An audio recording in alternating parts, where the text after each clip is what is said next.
Chapter 1. Tianlan held the baby in her arms in a daze. She looked at the newborn baby in her arms, and there was only one thing in her mind. The baby is so ugly. Tianlan looked at the baby for a while and came to this conclusion. Auntie Lian said that newborns were all like this and that they would be very beautiful when they grew up. Tianlan had never seen another baby, so Auntie Lian must be telling the truth. Tianlan didn't doubt it at all. This baby was Tianlan's only blood relative since she came to this world. It was a child that Tianlan gave birth to a few days ago. Tianlan was confused. She was living with her master on Mount Yuehua. Why was she here when she woke up? Why was she giving birth? Tianlan couldn't understand these things. She didn't want to think too much about things she didn't understand. Auntie Lian was the first person she saw when she woke up. She looked very strange with long blue hair, green eyes, and spoke a strange language. She made chicken soup for Tianlan, but she didn't make much each time. That was why Auntie Lian was so stingy. Auntie Lian said that her name was Fengwu. Everyone in the family called her Xiao Wu. Her master said that for a swordsman, the only important thing was their sword. Other things weren't important. So Tianlan, Fengwu, quickly accepted her new name. She didn't force herself to change her name. Little miss, it's time to eat. Auntie Lian made pig trotters for you today. You must eat more. A woman in her 30s with a gentle smile walked in with a pot of stewing soup. The woman first placed the pot on the table, then placed a small table that was meant for Xiao Wu to eat on the bed. Only then did she place the pot on the table. Fengwu handed the baby to Auntie Lian out of habit and happily ate the soup in the pot. This time there was clearly more soup than a few days ago. Auntie Lian was a good person. She wasn't stingy. Fengwu changed quickly. Fengwu was so engrossed in eating her pig trotters that she didn't notice that Auntie Lian was looking at her with a puzzled expression. Aunt Lian wanted to cry every time she saw Fengwu. Fengwu was the young miss of the Feng family. The Feng family only had 2 children in this generation. One was Feng Juntian and the other was Fengwu. Feng Juntian was handsome and mature, so he was well liked by the elders in the family. On the other hand, Feng Juntian's twin sister, Fengwu, had an unruly and willful personality. She often bullied her cousins in the family and was an unlikable little evil girl.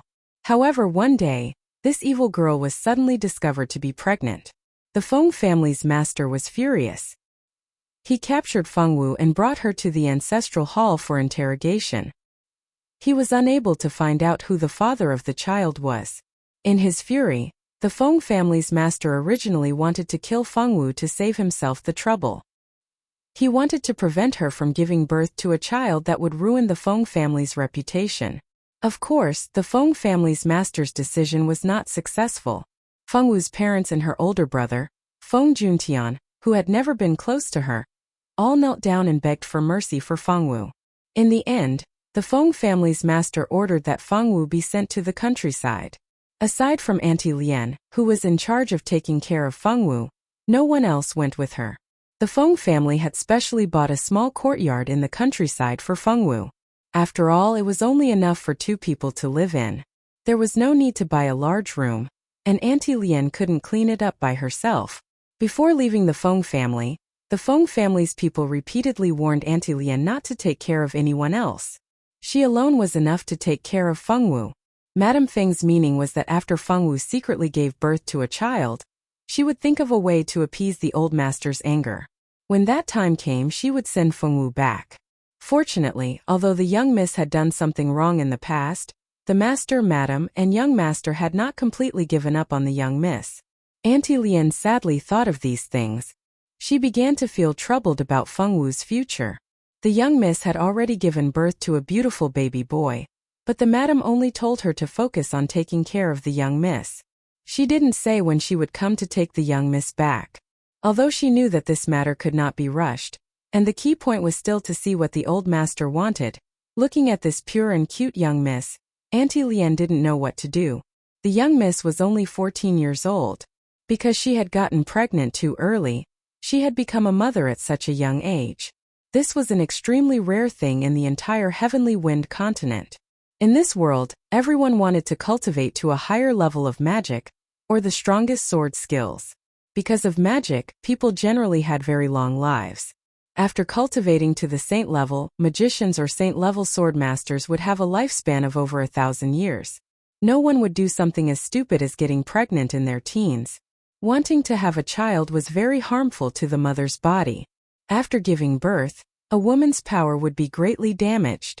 Thus, many female swordsmen and magicians were unwilling to have children. Even if they wanted to have children, they wouldn't do it while they were young. After all, it was the prime time to practice magic and swordsmanship in their teens. Everyone was pursuing greater power, and no one would have the time to think about such things. He didn't know if it was because the young miss suffered too much shock, but ever since she left the Feng family, she hadn't spoken much. When she gave birth, her heart stopped beating. However, after her heart stopped for 2 minutes, she miraculously recovered and gave birth to this child. Auntie Lien was very satisfied with this pure young miss. Seeing such a well-behaved young miss, perhaps the master would change his mind and take the young miss home. I'm done eating. Feng Wu drank the last mouthful of soup and smiled in satisfaction. Auntie Lien stared dumbfoundedly at the bottom of the pot. That was enough for 5 people.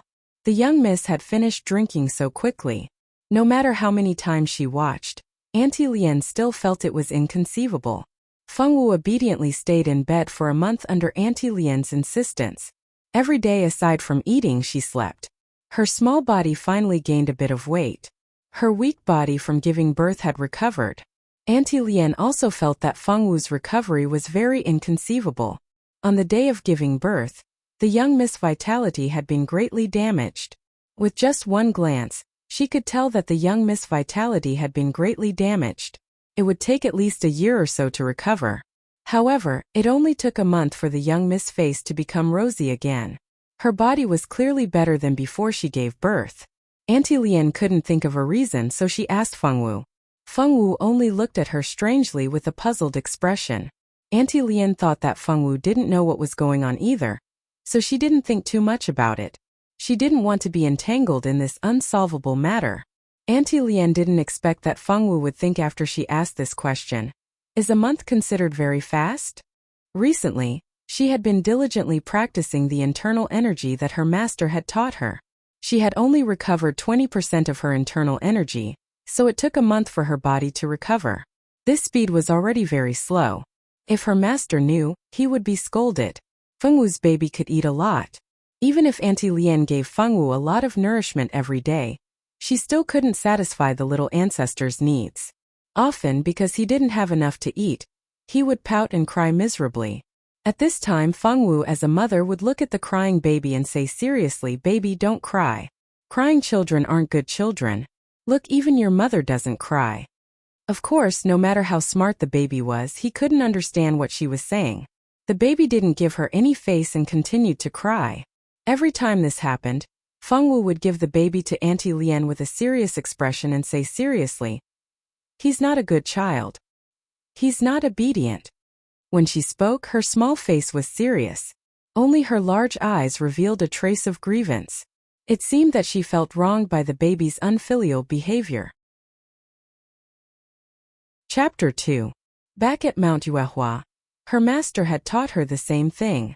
But she had been obedient, and her master would pat her head and say she was a good child.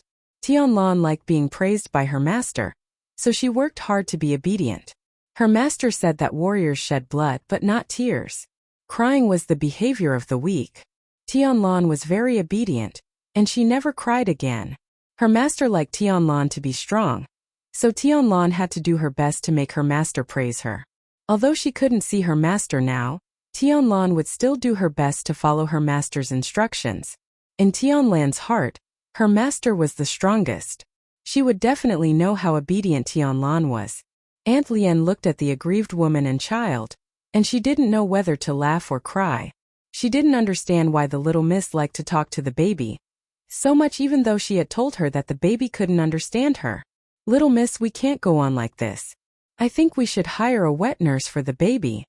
Although the madam had ordered that no one should be sent to take care of the little miss. But now she had to take care of the little young master. That shouldn't be a problem, right? Should, right? Feng Wu didn't know what a wet nurse was, so she didn't say anything. In Feng Wu's heart, Aunt Lien was the second strongest person after her master. Not only did she know how to cook, but she also knew how to take care of the baby. She always knew when the baby was hungry or wet. She didn't say anything. Fengwu admired these things. So every time Aunt Lien took care of the baby, Fengwu would look at her with admiration. It made Aunt Lien feel very embarrassed.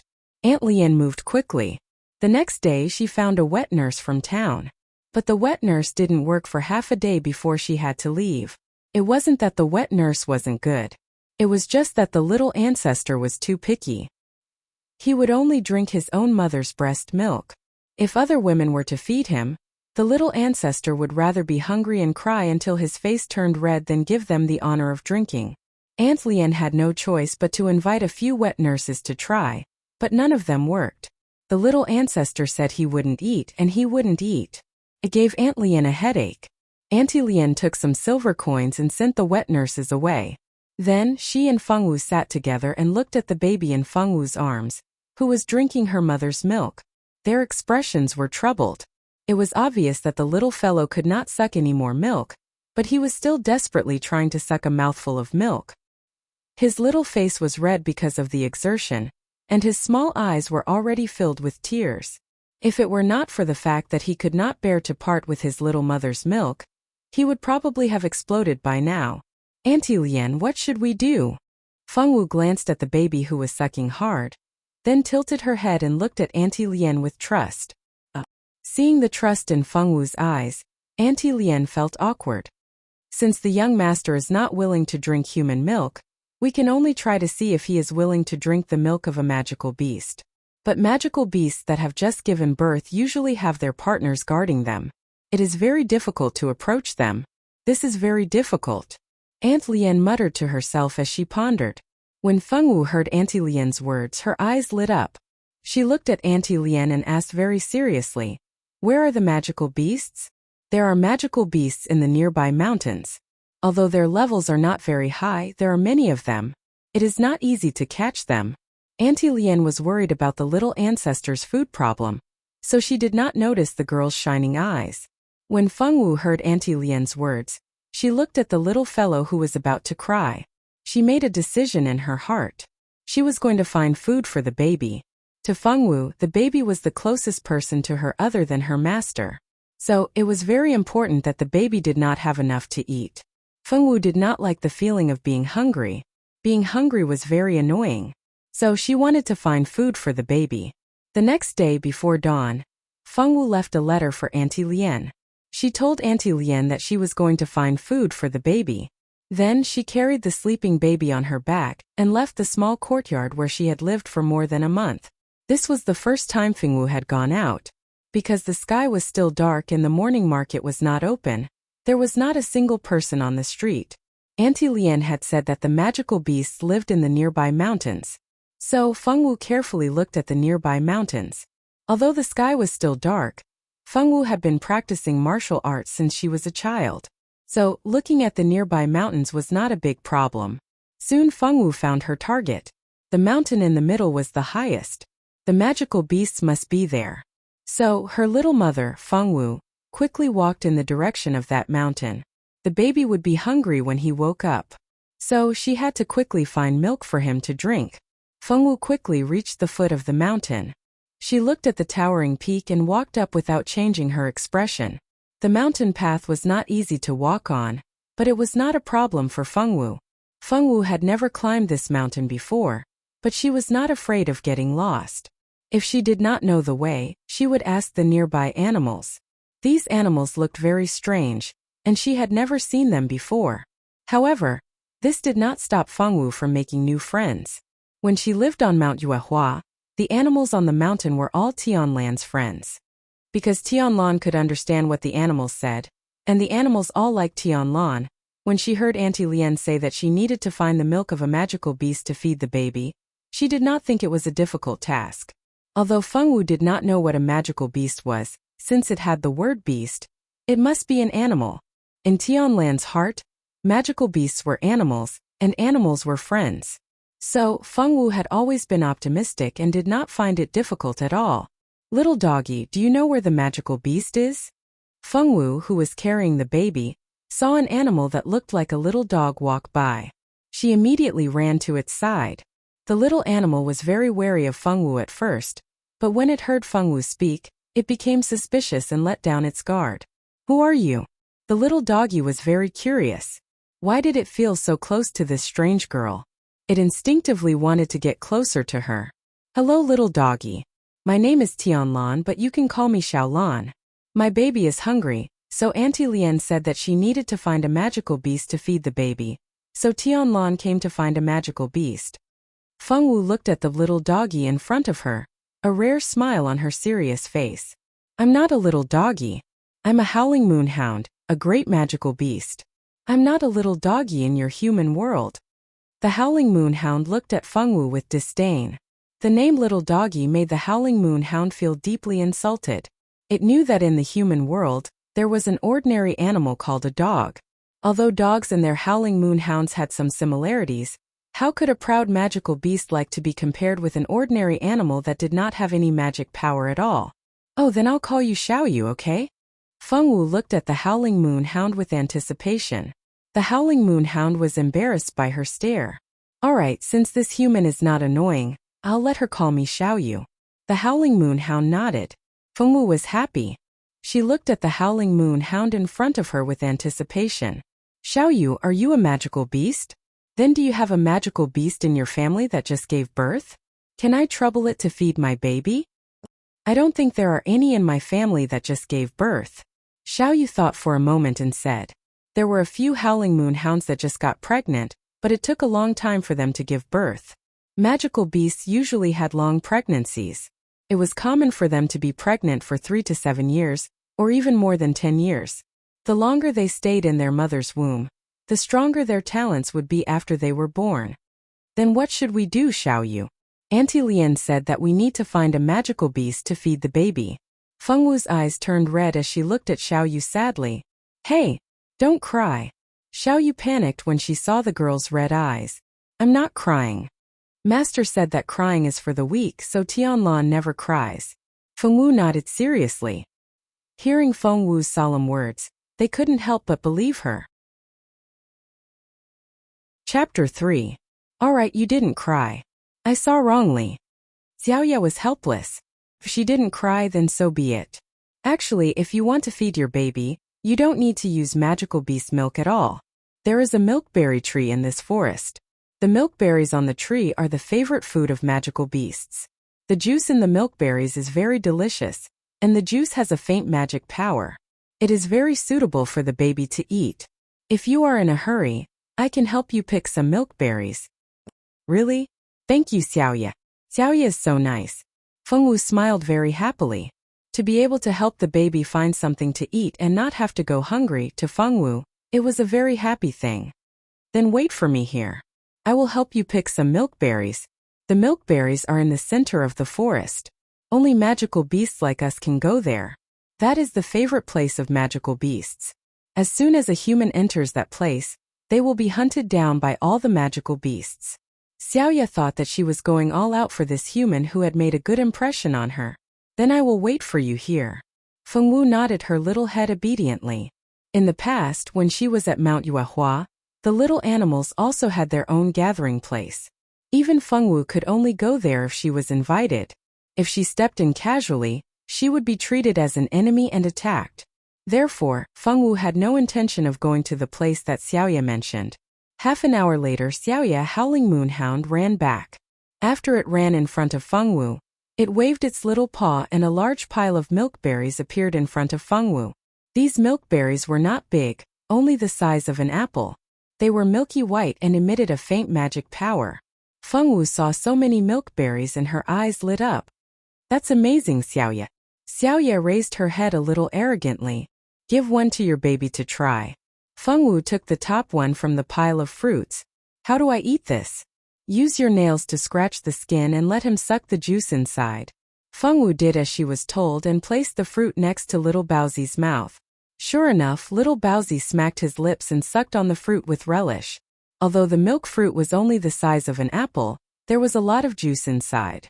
Although Fengwu's buns tasted better than other buns, he still couldn't finish sucking the juice out of one milk fruit. After the baby was full, the Fengwu didn't waste the rest of the food. She sucked up the juice in a few mouthfuls. After eating her fill, Fengwu began to worry about a problem. With so many milk fruits, how was she going to take them away? Fortunately, this problem did not trouble Fengwu for too long. Xiaoye helped her solve it. This is for you, take it and put it away. A black metal ring flew towards Fengwu in a parabola. Fengwu stretched out her small hand and caught it.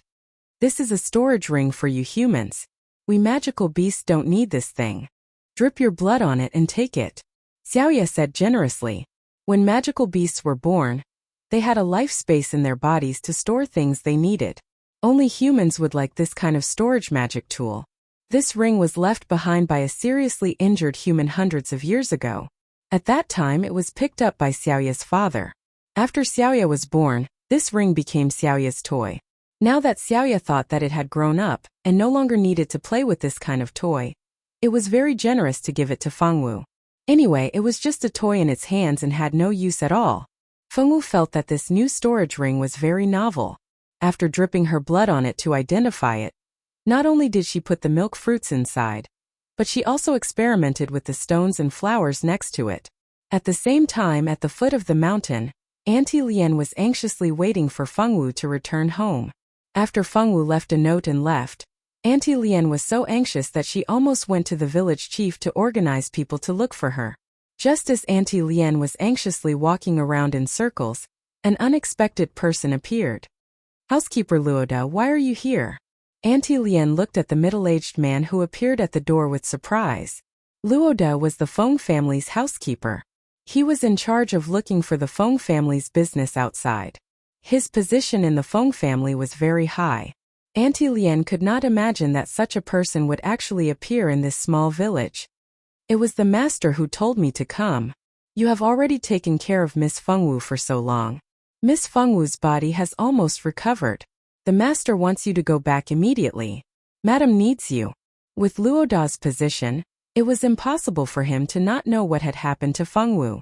Luoda did not have any feelings towards this exiled Feng family member. As a servant, he did not have the right to think or talk about his master's family matters. Go now. But the young miss still hasn't returned. I'm worried. Before Auntie Lian could finish speaking, she was interrupted by Luoda. This is the master's wish. As a servant, you only need to do as the master says. Luoda waved his hand and did not let Auntie Lian finish speaking. But, what about Miss Fengwu? She had just finished her confinement. The young miss did not have enough milk, and the young master was picky about milk. If she left now, how could he be at ease? No buts. Pack up and leave now. The master is still waiting for us to return and report. Luoda sternly shouted. As a servant, he did not have the right to disobey his master's orders. Auntie Lian was scared back to her senses by Luoda's shout. Yes, she was only a servant. She had to do whatever her master said. She did not have the right to disobey her master. I'll go pack up and leave a letter for the young miss. Once I'm done, we'll leave. Auntie Lian helplessly compromised.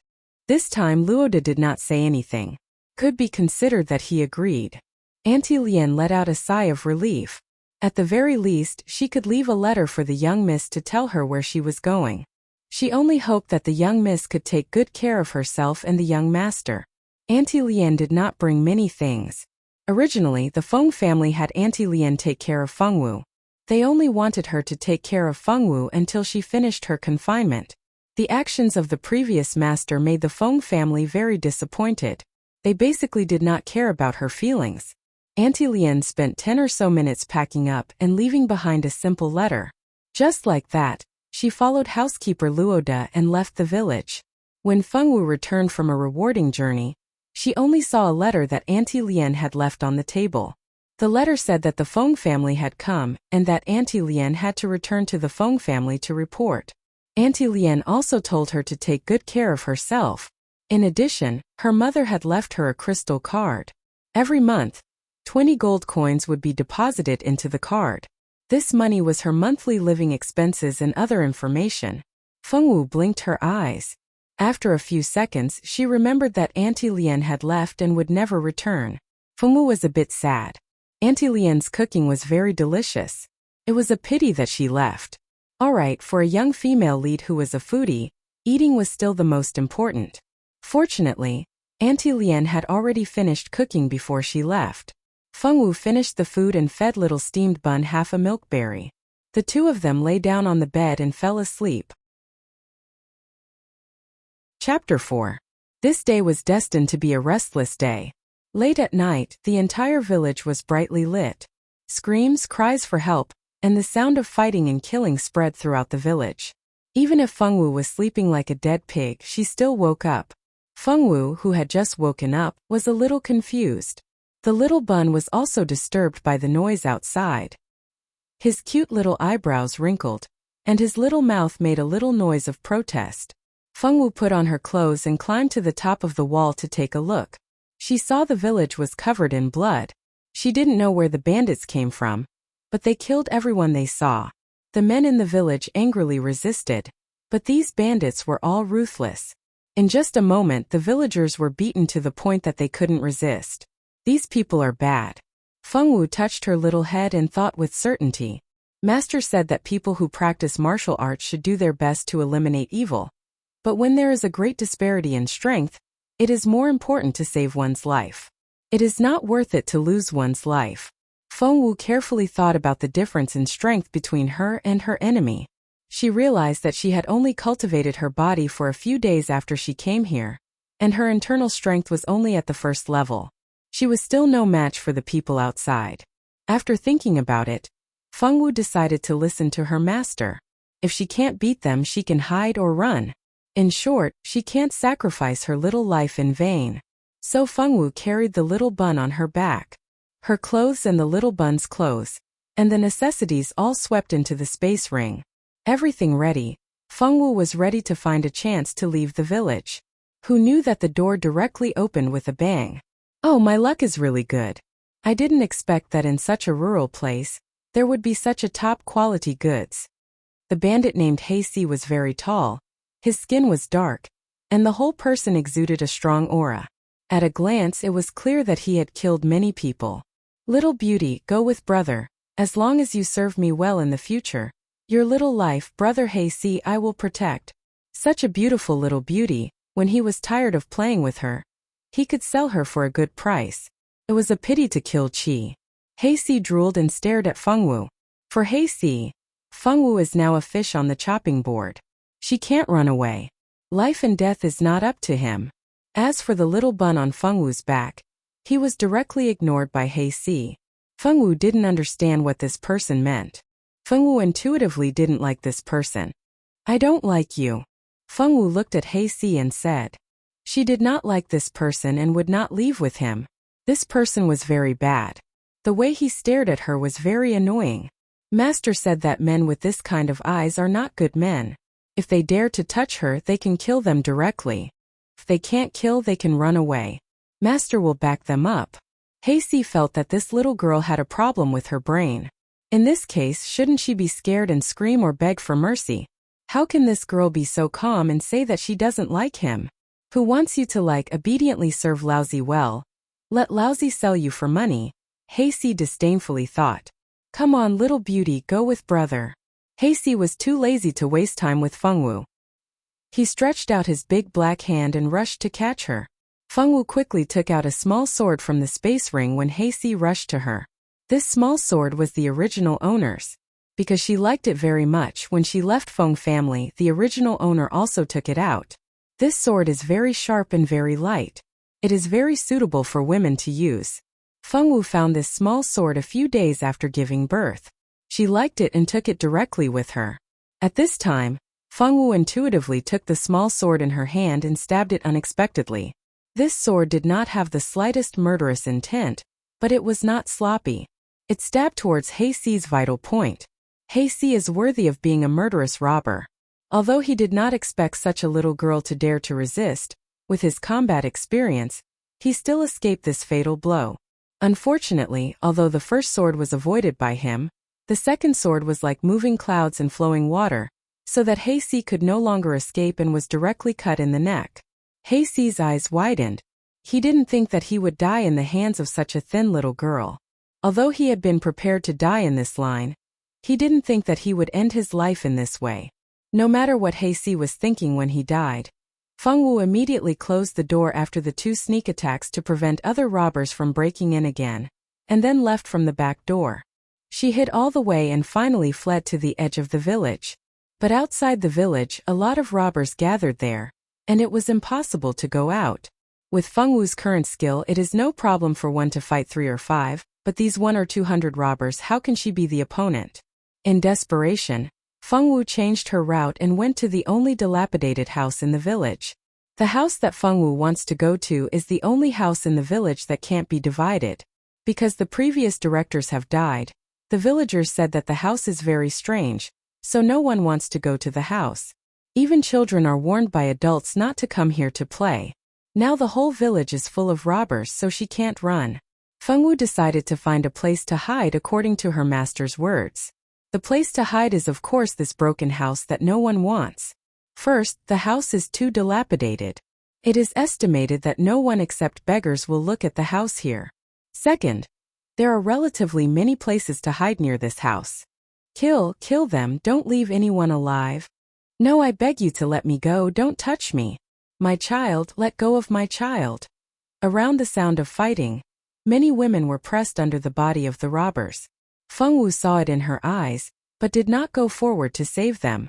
Master said that you have to think clearly about what you do. You know you can't do it, but you still do it. That is a fool. Feng Wu has never felt stupid, so in the case of no strength, she can only choose to pretend that she can't see, and then carefully go to the direction of the small broken house. She went to the courtyard of the small broken house. Sure enough, there is no one here. She looked around and finally chose to hide in the well. This well has already dried up. There is not a drop of water in it. This kind of place is suitable for hiding. Feng Wu ran to the side of the well and directly used Qinggong to jump into the well. After jumping into the well, Feng Wu is a little stunned. She didn't expect that there is someone in the well. It is a little boy. Because the well is too dark, Feng Wu can see clearly that the other party is a little boy because he cultivates internal strength. As for his appearance, Feng Wu can't see clearly. Chapter 5. I didn't expect there to be someone as smart as me in this village. The little boy seemed surprised. Who are you? Feng Wu wasn't familiar with the people in the village. During her confinement period, she had been lying in bed obediently. She had never seen anyone other than Auntie Lian. Feng Wu was curious about this little boy. She stared at him without blinking. My name is Tank. My father was the best hunter in the village. After my father died, our house was taken over by my uncle's family. Since then I've been living here alone. I've been eating and drinking in the village. You moved to our village a few months ago, didn't you? I saw you when you moved here. The little boy named Tank hadn't spoken for a long time.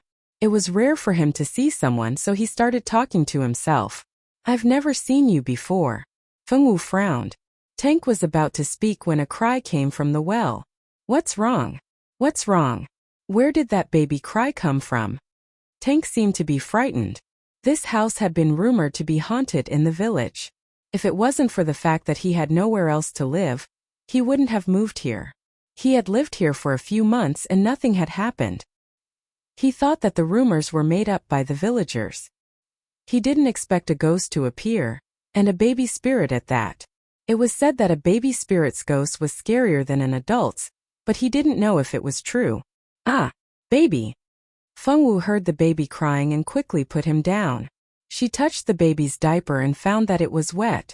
Tank saw the baby in Feng Wu's arms with the help of the weak moonlight. Thank God he wasn't a ghost.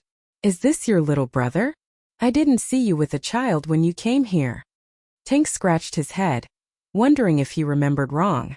Maybe they had brought a baby with them when they came, but he didn't notice. This is my baby. Little Baozi was not her younger brother, but her son. Feng Wu was very clear about this. You gave birth to her. How could she have a child at such a young age? Tianke couldn't understand. Yes. He nodded affirmatively. After that, Feng Wu took the diapers and began to fret. She didn't know how to change diapers. Ever since the little bun was born, Auntie Lian had always taken good care of him. Other than feeding him, Feng Wu played with the little bun. She didn't even need to change the little bun's urine. Now that Auntie Lien was gone, the problem came. Fengwu didn't know how to change diapers. What should they do? What are you doing? Hurry up and change it for him. It stinks. Tank couldn't stand it anymore and shouted. The well was filled with the smell of poop. Although the smell of a child's poop was not strong, it was still poop. Smelling it made people want to vomit. I don't know how, Fengwu said dejectedly. What should they do? Fengwu couldn't think of a way. She could only look at Tank and ask for help. I'll do it. Tank was speechless. She said it was her child, but she didn't even know how to change diapers. Fortunately, Tank had helped take care of her uncle's child, so she was very good at changing diapers. Soon the diapers were changed. Fengwu threw the soiled diapers into her spatial ring. Do you know magic? Tank's eyes lit up. He looked at Fengwu with sparkling eyes. The people of this continent all yearned for magic. The status of a magician was very high in the Tianfeng continent. It was only because there were too few people with magic talent. The probability was 1 in 100,000. Moreover, those who had the talent might not be able to become a magician in the end. It should be known that there were good and bad talents. Most people, even if they had the talent to become a magician, didn't have too much potential. Most of the noble magicians lived in big cities. Why would they come to such a small place in the countryside? Therefore, when Tank saw Fengwu show her skills, he was very excited. A magician? He actually saw a living magician. It was incredible. Tianku was very excited. No, I don't have magic talent, Fengwu said honestly. About the original body's talent, Fengwu had heard from Aunt Lien that she had no talent for magic and no talent for swordsmanship. She was a good-for-nothing. Of course, Aunt Lien wouldn't say it so bluntly. She said it very tactfully. However, when Fengwu went down the mountain before, she heard the people at the foot of the mountain call those who didn't have the talent as good-for-nothings. Therefore, she understood the meaning of these two words. Then how did you make the diaper disappear? Tank was a little disappointed, but then he asked with interest. A spatial tool. Fengwu only answered with 4 words. Xiaoya said that spatial rings were very precious among humans and couldn't be told to others casually. If someone asked, she just had to say that it was a spatial tool. Although there were very few spatial rings, there were still many spatial tools. These magic tools were all made by spatial magicians. Some were a few cubic meters in size, while the largest was only a few dozen cubic meters. Moreover, these spatial magic tools all had a lifespan. Some could only be used for 1 year, some for 2 or 3 years, and the better ones could be used for 10 or 20 years. Those magic tools couldn't be used forever like this spatial ring. Moreover, the space inside was very large. The spatial ring that Xiaoya gave Fengwu had many things hidden in its previous owner. But Fengwu didn't have time to see what those things were. So it's a spatial tool. How rich. When Fengwu mentioned spatial tools, Tank understood. This kind of magic tool was widely used in the Heavenly Wind continent. Even the town's merchants would buy them. The cheapest spatial tool could be bought for 10 gold coins. It was 5 cubic meters in size and could be used for a year. So when he heard Fengwu say that it was a spatial tool, Tank wasn't surprised. The two of them whispered a few words to each other, and then stopped talking. The fighting outside was still going on, and they were afraid that if they were too loud, they would attract the attention of the people outside. After another half an hour, the fighting outside gradually quieted down. It seemed that the massacre was coming to an end. Sure enough, the fighting became quieter and quieter until they couldn't hear anything anymore. The small hut they were in had been searched by some people, but when they saw that there was nothing inside, they left cursing and swearing. Not long after that person left, the world outside the well was covered in flames. Fengwu and Tank didn't dare to leave the bottom of the well. The two of them hid at the bottom of the well and didn't even dare to speak, afraid that a bandit would suddenly appear and overhear their conversation. If that happened, it would be hard to say whether or not they would be able to keep their lives. Time passed by minute, running for their lives and mentally exhausted. The two of them were so hungry that their stomachs were growling. Fengwu rubbed her stomach pitifully. Aunt Lien's delicious food had all been eaten, and she was very hungry. Chapter 6. Blinking her eyes, Fengwu suddenly remembered that she still had milk fruits to eat. Xiaoyu had helped little Baozi pick a lot of milk fruits. Thinking of this, Fengwu narrowed her eyes and smiled. She used her mental power to connect with her spatial ring, and 1 or 2 milk fruits appeared in Fengwu's hand. Fengwu generously gave a milk fruit to Tank. Now that the two of them were both at the bottom of the well, Fengwu naturally wouldn't be stingy. Tank blushed as he took it. Fortunately, the bottom of the well was very dark. Other than the outline of a person, even his skin color couldn't be seen clearly, let alone whether he was blushing or not. Tank blushed and softly thanked her. He took a bite, and the juice from the fruit almost made Tank choke. What kind of fruit is this? It's so juicy. There's also a hint of milk taste. I've never eaten it before. It's probably a high-end fruit that only people in the city eat. Tank found an excuse and didn't think too much about it. He sucked the juice from the milk fruit in big mouthfuls, and even licked his hands clean. The night passed like this. The next day, when the first ray of sunlight shone on the bottom of the well, Fengwu carefully climbed out of the well. The surrounding houses had been turned into ruins, and even the ground was dyed red. Fengwu carried little Baozi to the edge of the well. Looking at the unfamiliar village, she felt a little upset.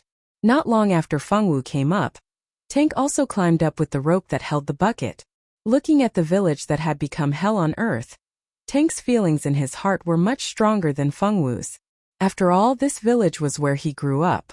Xiaowu, do you have anywhere you want to go? Although Tank was precocious, he was only a 6-year-old child. In the blink of an eye, all the people he was familiar with had died. Fengwu had become the only person he was familiar with. Naturally, he began to tolerate her. Fengwu thought about it and shook her head. Her house had been burned down, and she had no home left. She didn't know where to go. Should she go find Auntie Lian? But where does Auntie Lian live? She didn't know. Xiaowu, why don't you come with me? I have an aunt who lives in Central City. Let's go find her together. My aunt is different from my uncle's family. She loves me very much. Thinking of his aunt who loved him dearly, Tank wanted to cry.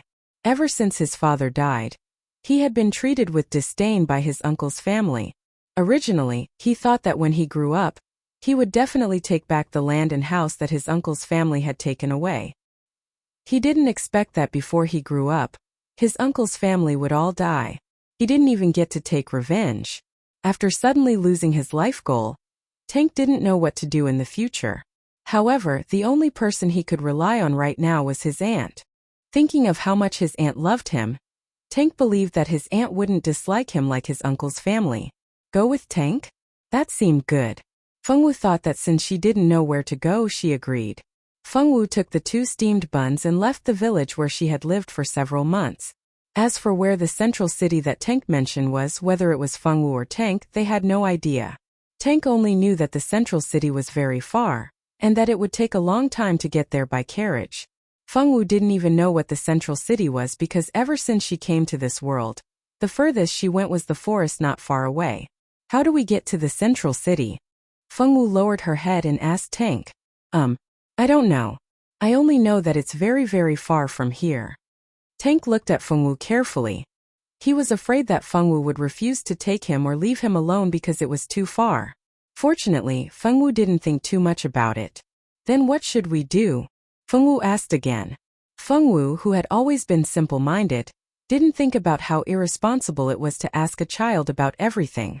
Fengwu's education since she was a child taught her to ask if she didn't understand something. She couldn't pretend that she understood. Why don't we go to the nearest city first, get a map, and then set off?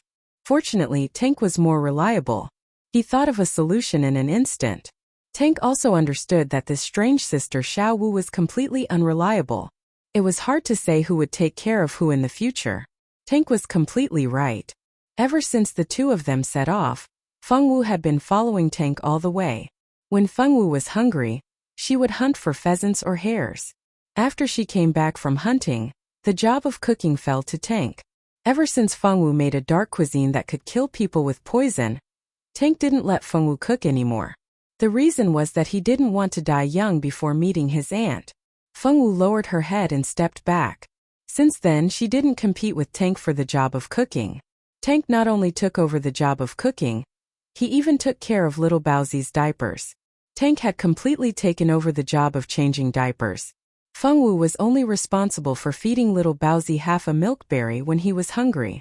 3 days later, the two of them arrived at the town closest to the village. After Tank asked Fengwu how much money she had, they asked for a room at the most convenient inn. The two of them took a good bath. Little Baozi was also given a good bath by Tank. The three of them had been gone for 3 days, and there was no place to take a bath. There were often people passing by the river, and little Baozi was too small. It was impossible to put him in the river directly. It wasn't easy to find a place to take a bath. Fengwu and Tank naturally had to take a good bath. They asked the lady boss to help boil 2 buckets of hot water. The three of them took a bath happily, ate the food prepared by the inn, and then had a good sleep. When Fengwu went out, she took all the clothes she had. But Tank didn't bring any change of clothes. Therefore, Fengwu asked the lady boss to help Tank prepare a few boys' clothes. The lady boss was a good person. Because she had a son who was older than Tank, she had a lot of boys' clothes at home.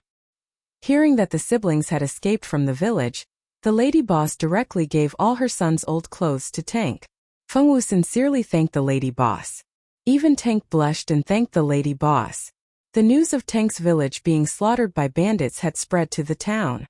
The lady boss knew that Tank and Fengwu were survivors of the village, so she was very sympathetic.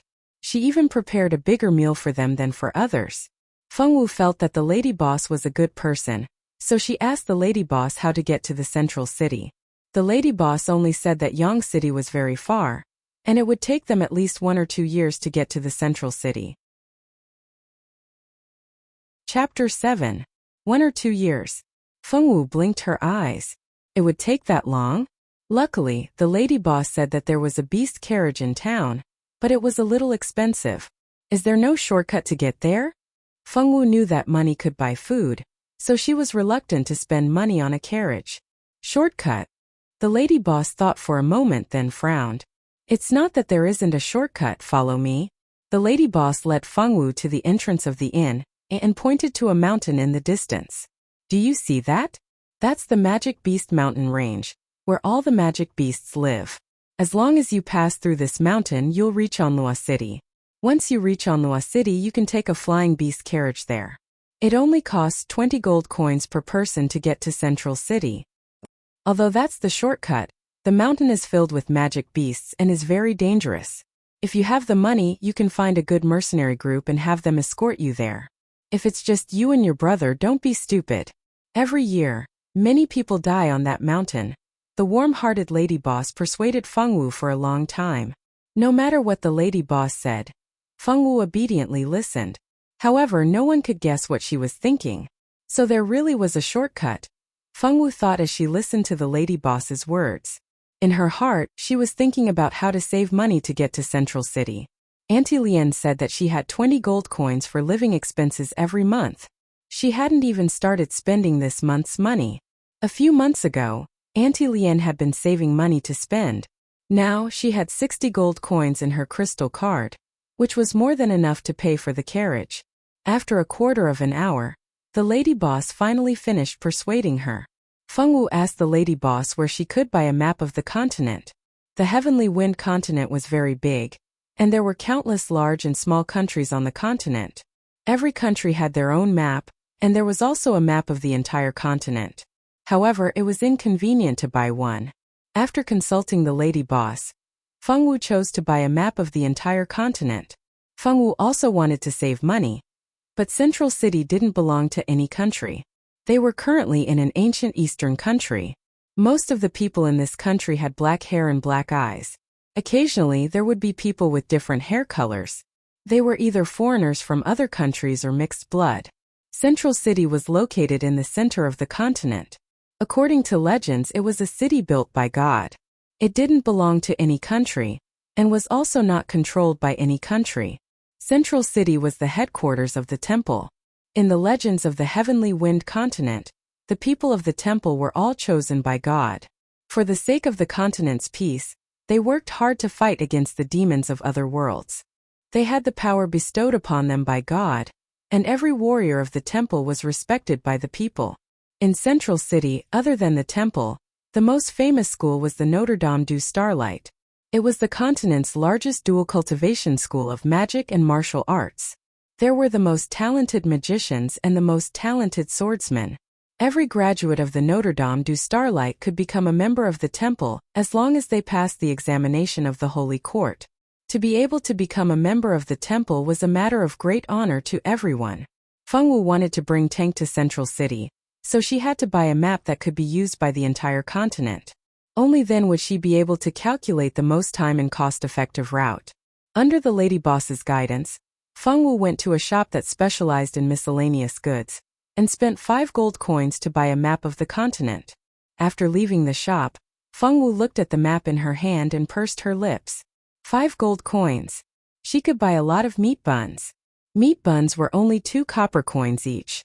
5 gold coins could last her for a very long time. Although her heart ached for the gold coins, Fengwu quickly got over it. Fengwu had always been very open-minded, and she would not dwell on any worries for too long. When are we leaving? Tank excitedly ran circles around Fengwu. The little bun was placed on the bed by Fengwu, and she let him play by himself. Ever since he was born, apart from being picky with his food, he was a very worry-free child. We'll leave tomorrow after we buy some food. Fengwu had already calculated the shortest route using the map. Just as the lady boss had said, the only way to save time and money was through the Magic Beast Mountain Range. Fengwu finally decided to take the route through the Magic Beast Mountain Range, and she did not intend to hire mercenaries to protect them. Firstly, she had the ability to protect herself. Secondly, mercenaries were too expensive. Fengwu expressed that she did not have the money. She could not afford to hurt a poor child. All right, then we'll go hire a beast carriage tomorrow morning. Tank thought about how he had never ridden a beast carriage before, and became excited just thinking about it. We won't hire a beast carriage. We'll go through the mountain in the back. Fengwu took out a large meat bun and took a bite. Fengwu found that the meat buns in the shop next door were large and fragrant, especially to her taste. So Fengwu bought a lot of meat buns and stored them in her interspatial ring, so that she could eat them whenever she was hungry. Tank stared blankly for a moment, then began to think about which mountain Fengwu was talking about. After thinking for a few seconds, Tank understood and cried out, "No, that mountain is full of magical beasts. With just the 2 of us, the magical beasts won't even be enough to fill the gaps between our teeth." He was only 6 years old, okay? That idiot Fengwu was basically going to commit suicide. He hadn't lived enough yet, okay? Not just the 2 of us, there's also the baby. Fengwu pointed at little Baozi, who was spitting bubbles on the bed. Seeing that Tank did not include little Baozi in the group, Fengwu expressed her displeasure. Little Baozi seemed to sense that they were talking about him. He opened his round eyes and looked at Fengwu and Tank, as if asking what they were doing. Alright, even if we include the baby, do you think that with just the 3 of us we can pass through the magical beast forest? Tank was speechless. At this time she still had the energy to care about this. Tank had always felt that he was a mature person. Although he was younger than Fengwu, he was more mature than Fengwu. In the past few days, little Baozi Tank had completely seen through the Fengwu girl's nature. Fengwu's nature could be described in one word, and that was stupidity. Now, his evaluation of Fengwu had to change. Not only was she stupidity, but she was also stupid. Tank puffed up his face and glared at Fengwu angrily. This was the first time that Tank, who had always been very mature, was acting like a child. "Don't worry, I'll protect you and the baby," Fengwu promised seriously. Tank lowered his head dejectedly. After a few days of trust, little Baozi already knew that although Tank mostly asked for his opinion, when she decided on something she would definitely do it. No matter what happened, she would not change her decision. In a way, Fengwu was very stubborn. Alright, do as you wish. Tank was too lazy to say anything more. She didn't even care about the lives of the mother and child. He only had one life, so what could he use to protest against Fengwu? Thus, the 3 of them happily determined the direction, my ass. Chapter 8. The next day, Fengwu took Tank, steamed bun, and little bun to check out of the hotel. She then ran to the steamed bun seller and bought several hundred meat buns, 200 steamed buns, and a large pile of cooked corn. She then went to the grocery store to buy many seasonings, as well as several hundred beast skin water bags. She bought over 100 bags of rice, as well as some pots and pans for the kitchen. She also bought a large tent, a bed and blankets, as well as a number of miscellaneous items. Feng Wu's interspatial ring was very large, and could store many things. She spent less than 5 gold coins to buy such a large pile of things. Tank followed behind Feng Wu. Seeing Feng Wu's crazy buying manner, he felt as if he didn't recognize Feng Wu anymore. Before today, she had clearly been a miser. When it came to money, she would definitely be very careful. How had she changed after just one night of sleep? Was it because Feng Wu had changed too quickly? Or was it because the world had changed too quickly? Little Bun Tank expressed that he didn't understand at all. He begged for help, for an explanation for all sorts of things. After buying everything, Feng Wu carried Little Bun on her back, with Tank following behind her. One big hand and 2 small hands holding a map, they set off towards the mountain range of magical beasts. The mountain range of magical beasts was one of the largest mountain ranges in the ancient eastern country. It covered an extremely large area. After passing through the mountain range of magical beasts, it didn't take long for them to reach the border city of Onlua City. Feng Wu let Tank into the mountain range of magical beasts. Many of the magical beasts that lived in the outer regions of the mountain range of magical beasts were relatively weak. The universal map that Feng Wu had bought didn't have many routes in the mountain range of magical beasts.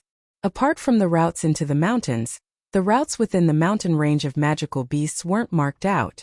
Perhaps it was because the magical beasts inside were too strong, so no one had the ability to draw out a complete map of the mountain range of magical beasts. And those who had the ability wouldn't have spent the time to draw out a map. Look, why are there 2 children?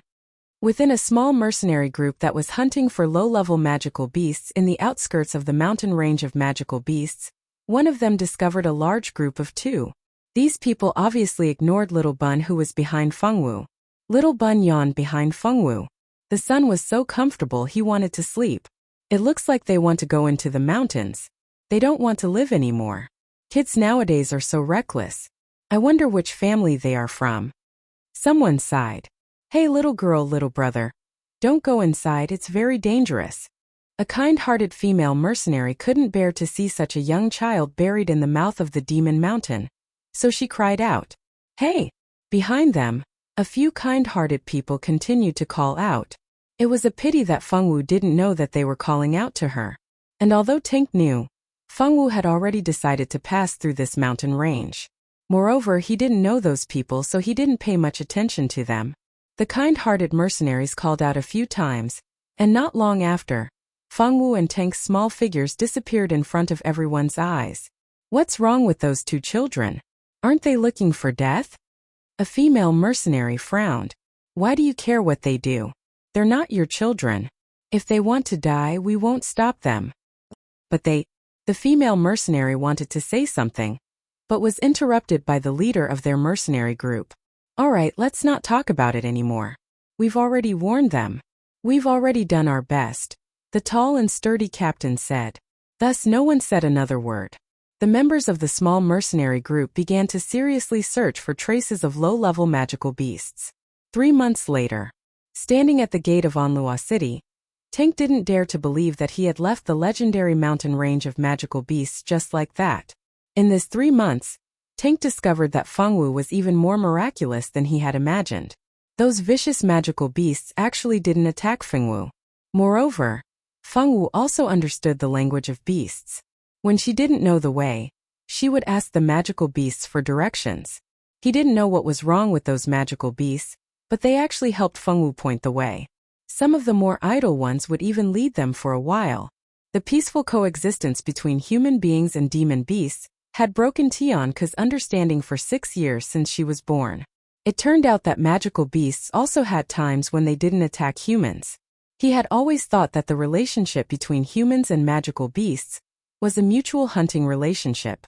Humans hunted magical beasts in exchange for money. Magical beasts' magic cores were also essential materials for making enchanted weapons.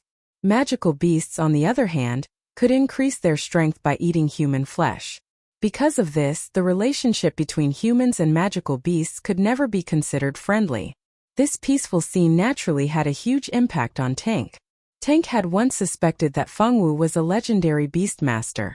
The so-called Beastmaster referred to people who possess some kind of special talent and use certain methods to train magical beasts and make them fight for them. Under normal circumstances, if a human wanted to form a contract with a magical beast, there were two ways. The first way was for the magical beast to take the initiative to form a contract with you. This kind of contract was mostly equal. Moreover, before the contract was formed, you had to first defeat the magical beast you wanted to form a contract with. If you couldn't suppress the magical beast in terms of strength, why would it form a contract with you? The second way was for the Beastmaster to train the magical beast first, and then for the human to form a master-servant contract. Of these two methods, the first was naturally the best. It should be for the magical beast that had been trained by the Beastmaster. The suppression on the magical beast's strength was greater, and the magical beast's strength couldn't exceed its master's. On the other hand, a contract of equal status didn't have such restrictions, and was better for the magical beast's growth. Tank guessed that Fengwu was a Beastmaster, and immediately asked Fengwu for confirmation. Fengwu shook her head, saying no. Tank didn't really believe her. However, after interacting with Fengwu for so long, he knew that Fengwu wouldn't lie, unless she didn't want to answer. If she answered, then her answer would definitely be true. Tank couldn't understand why Fengwu was so popular with the magical beasts, but he couldn't be bothered to think about it. Anluo City was located at the border between the ancient eastern country and the central city. It was one of the largest cities in the ancient eastern country. There were many merchants coming and going here, and the city was very prosperous. After seeing Anluo City, the two country bumpkins Fengwu and Tank realized that the small town that they had thought to be very grand was actually so small. Look at the houses, the carriages, the clothes, the food they were selling. Whoa! As expected of Anluo City, Tank exclaimed, beautiful. Fengwu carried little Bun on her back. Like Tank, she also felt that the city was very beautiful.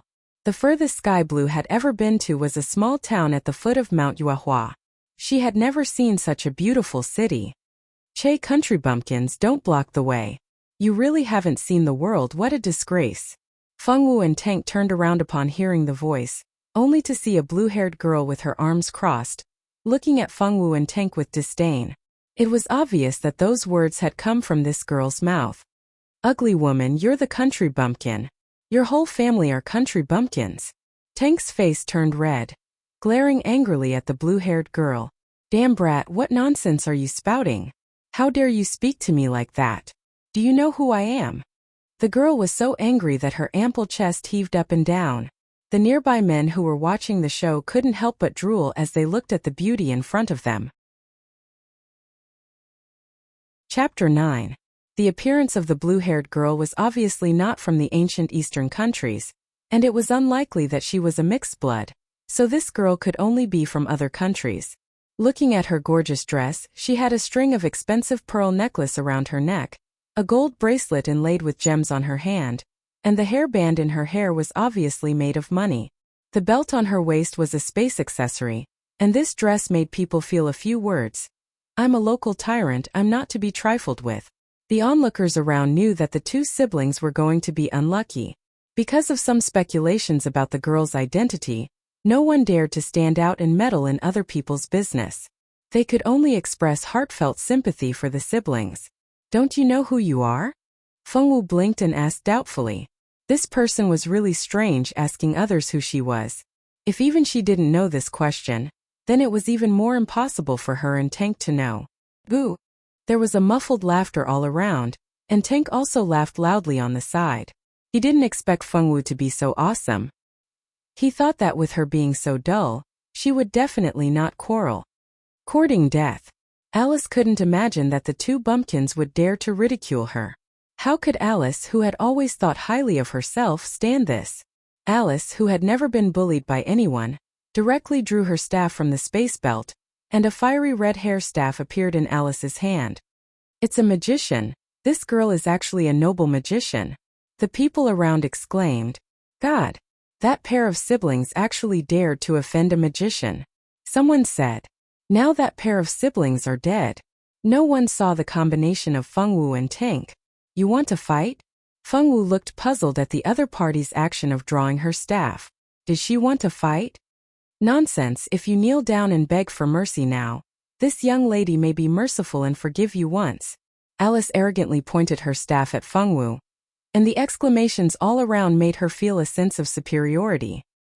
He looked at Fengwu and Tank as if he was looking at two ants. In her mind, the fact that she was willing to give them a chance to admit their mistakes was already a huge favor. This pair of country bumpkin siblings should be deeply grateful and kneel on the ground, kowtowing to her and admitting their mistakes. Tank looked at Fengwu nervously. He didn't know how powerful Fengwu was, but she was a high and mighty magician. If he had known that this woman was so powerful, he wouldn't have talked back. It wouldn't hurt him to let her say a few words. Now, not only was he unlucky, but he had also implicated Fengwu and Little Bun. For the first time, Tank felt regret in his young heart. One had to know that because of the scarcity of magicians in the Heavenly Wind continent, the status of magicians was much higher than that of ordinary people. Some high-level magicians would even be directly conferred the title of nobility. They didn't even need to give anything, and only needed to stand on the side of the empire when needed. Now there was such a magician standing in front of them. Although they didn't know how high her level was, just her identity as a magician was enough to frighten them. Fengwu heard Alice's words and frowned. "You mean you want to fight with me? Master said not to use martial arts to bully ordinary people, unless the other party caused trouble first. Now that this unknown girl took out her weapon and challenged her, it shouldn't be a problem, right?" Fengwu looked at the staff in Alice's hand, puzzled. "Fight? You think you're worthy of saying these two words?" Alice sneered disdainfully. She was just a country bumpkin, yet she said she wanted to fight with her. She really didn't know what was good for her. Who did she think she was to say these two words in front of her? A noble magician. Then should we fight or not? The people here were really not straightforward. Fengwu pursed her lips, unhappy. Then should we fight or not? You're courting death. Alice had never seen someone so eager to be beaten up. She was furious. She felt that she had been underestimated. Chanting an incomprehensible incantation, Alice began to circulate the magic in her body, wanting to cast a fireball spell to make the other party suffer. Fengwu felt that as the other party chanted, the energy fluctuations on her body became stronger and stronger, as if preparing to explode. Fengwu didn't even bother to draw her weapon. Using the windward willow leaf steps, she instantly rushed forward and pointed her finger at a certain acupuncture point on the other party's body. Her chanting was interrupted, and her body was immobilized. Alice's face flushed red, and she looked at Fengwu in disbelief. "How is this possible? How did you do it?" Alice couldn't believe that the country bumpkin standing in front of her could resolve her attack so easily. She was completely defeated by the other party. Should she be glad now? Although fighting wasn't forbidden in Onlua City, it was forbidden to cripple and kill. "I won."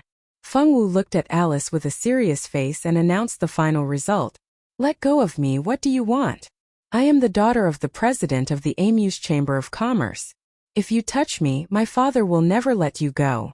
Now that she had fallen into the hands of Fengwu, in order to not be humiliated by the other party, Alice could only bring up her father, hoping to scare the other party away in the name of her father. Unfortunately, Alice was completely wrong. For a country bumpkin like Fengwu, who had never seen the world, what president of the Amuse Chamber of Commerce? The Fengwu girl expressed that she didn't know and didn't know. She's actually the daughter of the president of the Amuse Chamber of Commerce. No wonder. A middle-aged woman stood outside the crowd with an expression of understanding. "Shoo! What nonsense are you talking about? Do you want to die?" The man beside the woman quickly pulled her back, not allowing her to speak nonsense. The woman seemed to have only just reacted and hurriedly looked around. Seeing that the surrounding people were discussing the Amuse Chamber of Commerce and no one had noticed her, she heaved a sigh of relief. One had to know that the Amuse Chamber of Commerce was the largest chamber of commerce in the Yanedo country. Even in the ancient eastern countries, they had business dealings with them and the money they earned was uncountable. When the surrounding onlookers heard that the girl was from the Amuse Chamber of Commerce and was the president's daughter, they knew that the siblings were in big trouble. "Let's go." Unexpectedly, Fengwu didn't care about Alice at all, and directly pulled Tank forward. "Hey! Don't go, quickly let me go. Was there a mistake?" Shouldn't she confess her mistakes in fear and trepidation and then ask for her forgiveness? She actually left just like that. Not only Alice, but the surrounding onlookers also couldn't understand what this girl was thinking. The acupoints will be unlocked by themselves in an hour. After saying this, the girl left without looking back. She didn't even turn back, even though the unlucky Alice was screaming until her throat was about to break.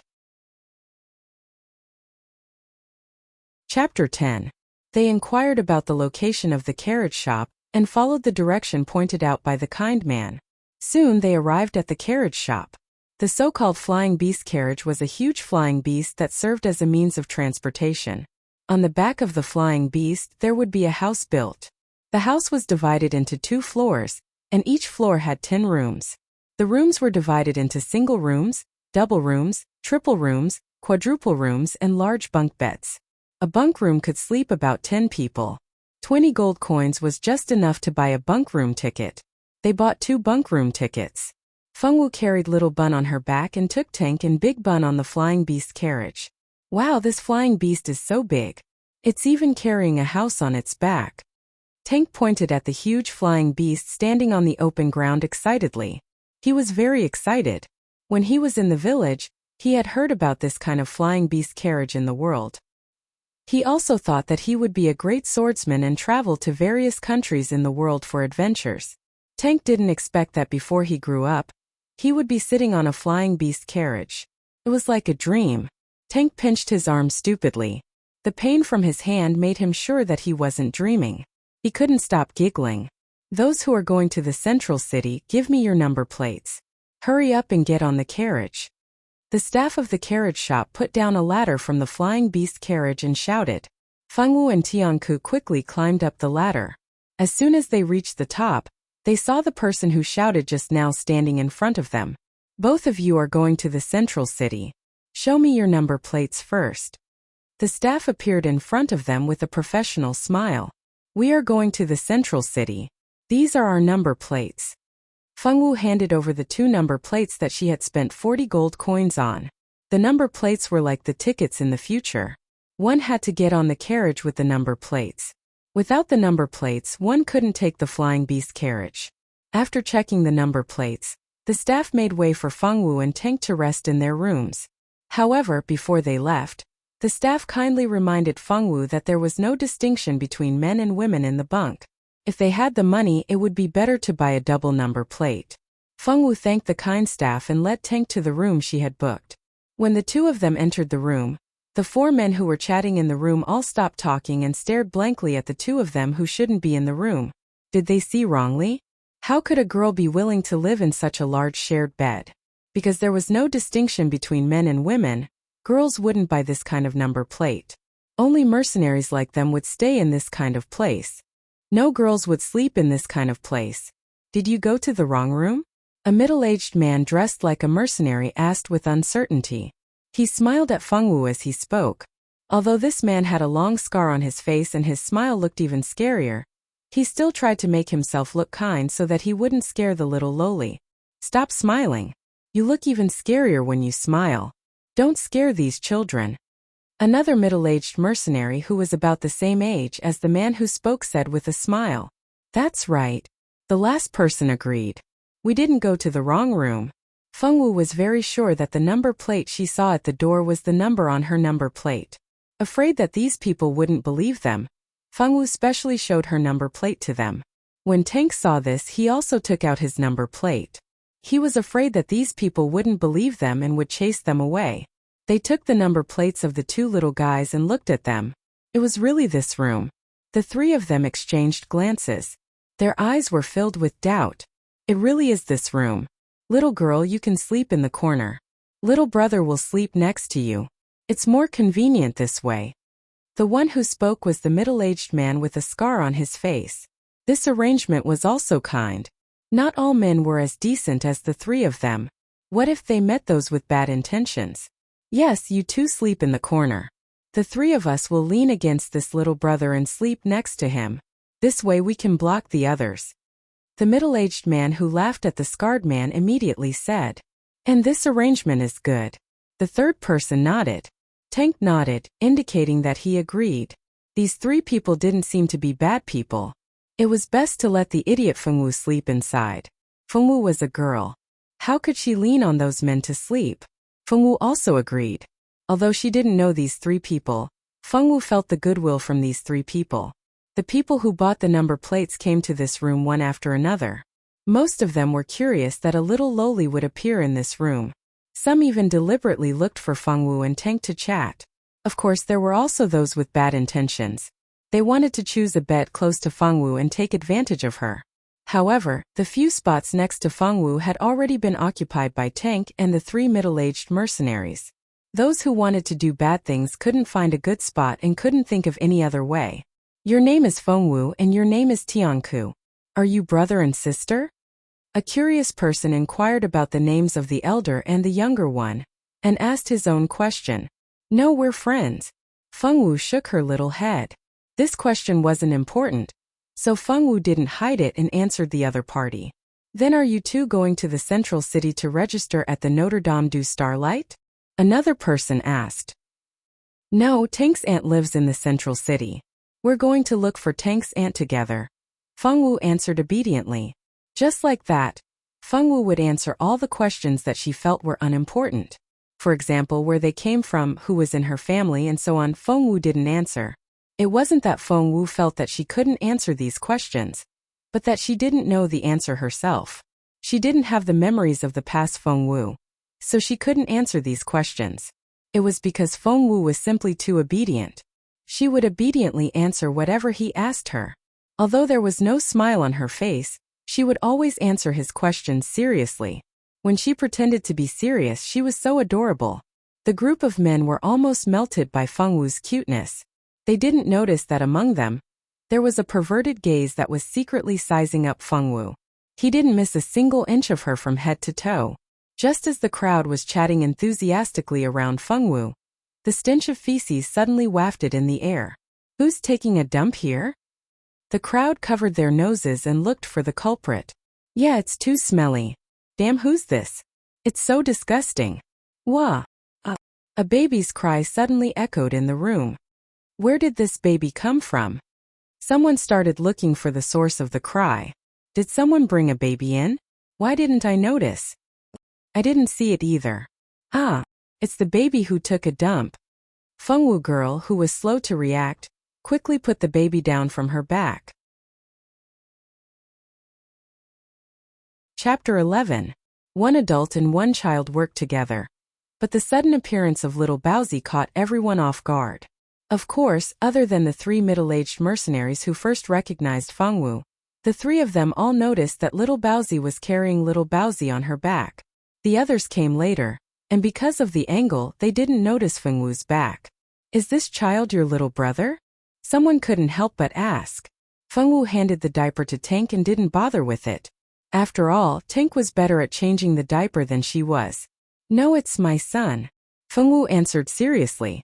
Fengwu had a special insistence on her identity as little Baozi's mother. It was probably because little Baozi was the closest person to Fengwu after she came to this world, aside from Auntie Lian. Moreover, they were blood-related. So Fengwu didn't like others to treat little Baozi as her little brother. Son. Now, even the 3 middle-aged mercenaries who first knew of little Baozi's existence couldn't remain calm. Such a small loli was actually a mother. Who would believe this? Thus, the room's cries of surprise almost tore the roof off. Hey, can you guys be quiet? It's too noisy. A fiery red-haired youth walked into the room empty-handed. The youth's hair was fiery red, and his eyes were also red. In addition, he was wearing a red shirt and pants. His entire person gave off the feeling of a fireball. This young man, who was dressed like a fireball, was unexpectedly handsome.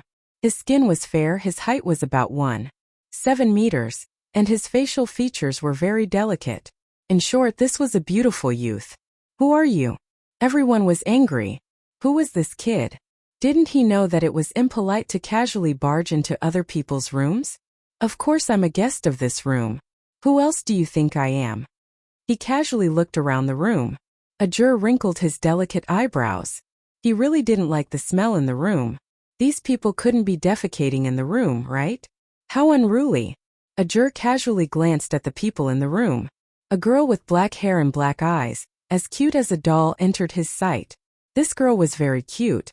She was wearing a long white dress, and her whole person gave people a kind of delicate and cute feeling. Of course, this wasn't the most important thing. The most important thing was, why was there a girl in the bunk? If it wasn't for the fact that he was absolutely certain that no one knew about his route, he would have thought that this girl had specifically come to this shared room to block him. In order to get rid of those annoying women, he didn't even dare to book a single room. He was afraid that his whereabouts would be discovered. He had already done so much. If someone could still find him, then he could only admit defeat. You live here too? Everyone didn't quite believe it. This kid had the temperament of a young master. No matter how they looked at it, he didn't look like someone who would sleep in a shared bed. What? Can't I stay here? Ajur frowned unhappily. No one said anything else. Actually, where this brat lived had nothing to do with them. The main thing was that this brat's personality was too annoying, making people want to beat him up. Hey, woman, why are you in this room? Ajur questioned very impolitely.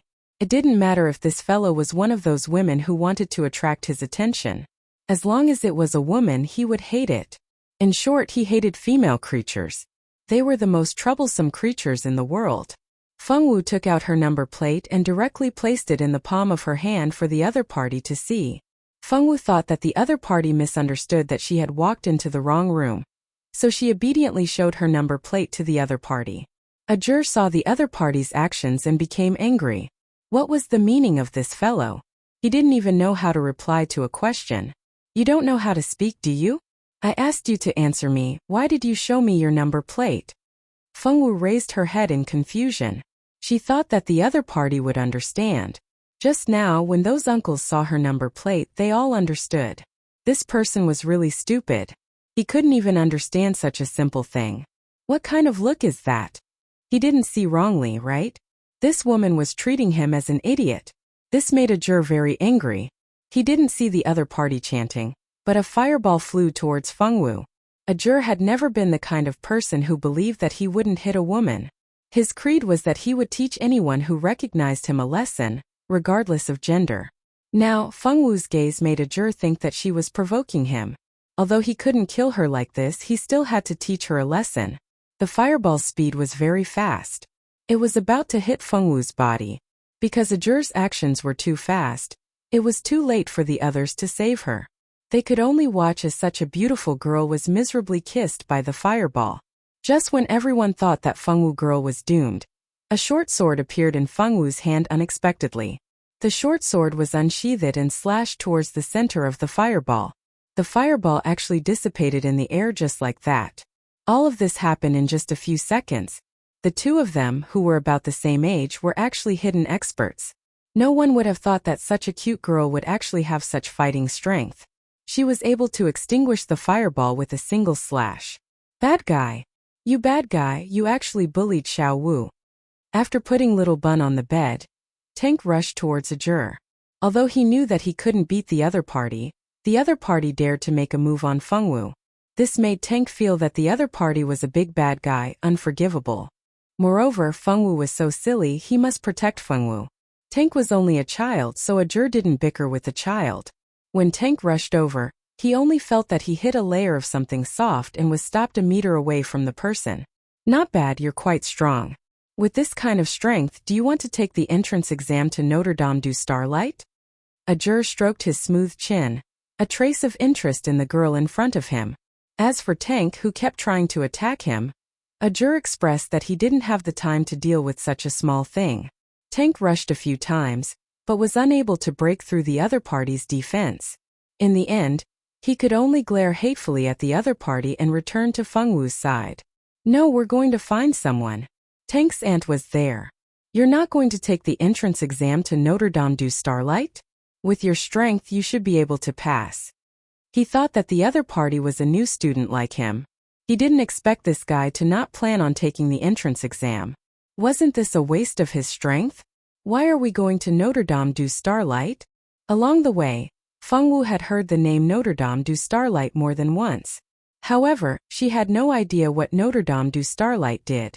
Of course, it's to learn magic sword skills. Looking at your weapon, you should be a swordsman, right? Notre Dame du Starlight's library has a lot of advanced sword skills. As long as you pass the entrance exam, you'll have a chance to learn these advanced sword skills. Isn't that great? There was actually someone in this world who didn't know what Notre Dame du Starlight did. Where did this girl live in the past? This was too inconceivable. Chapter 12.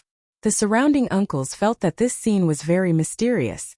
These two had clearly just fought, but now they could actually stand together and chat so calmly. No matter how they looked at it, this scene was somewhat unbelievable. Sword skills? Her master had taught her before. I don't want to go. The girl shook her head honestly. She had a master, and her master had taught her many things. You really don't have any aspirations, the youth muttered. The girl blinked in confusion, not understanding why the youth would say that. Xiao Wu, ignore this guy. He wanted to hit you just now. Tank really couldn't stand it anymore. He didn't want to see this silly girl being deceived by that bad boy. Feng Wu blinked. I didn't hit him. In Feng Wu's eyes, an attack without killing intent would not be seen as hostility. It would be too late if I hit him.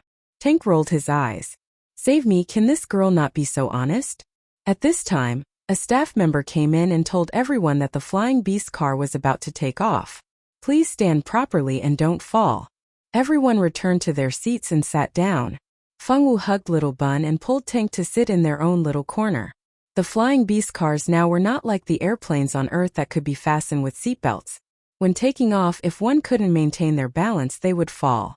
Of course, if you were strong enough, you wouldn't have to worry about falling. That youth was like that. Because he was strong enough, he didn't find a place to sit like the others. Instead, he stood to the side and stared at Little Bun in Feng Wu's arms. This Little Bun was really very cute. He had white hair, black eyes, snow-white skin, and red lips. He was very cute. The little guy seemed to have slept enough. At this time, he was nestled in Feng Wu's arms and spitting saliva. When the flying beast took off and began to fly smoothly, some people began to move freely. Ajur was very interested in Little Bun in Feng Wu's arms. He moved closer to Feng Wu and stretched out a finger to tease the little guy. This is your little brother? It was the first time that Ajur had seen such a small child. He was the youngest child in his family, and there was no one younger than him. Therefore, Ajur was very curious about such a small child. It's my baby. Feng Wu looked at Ajur seriously. Yours? Ajur's eyes widened as he pointed at Feng Wu and the little fellow who was spitting bubbles in her arms in disbelief. You mean to say that you gave birth to it? Okay. Feng Wu nodded. Tank nodded in understanding. When he first found out that this little guy was Feng Wu's child, he was also scared half to death. The people who had been chatting by the side also noticed the commotion and suddenly remembered that the red-haired boy had appeared and had to stop their conversation. Out of curiosity towards the little bun, the surrounding people began to stretch their ears and secretly pay attention to the situation. You're married. Married at such a young age. What were her parents thinking? How could they let such a young girl get married and have a child?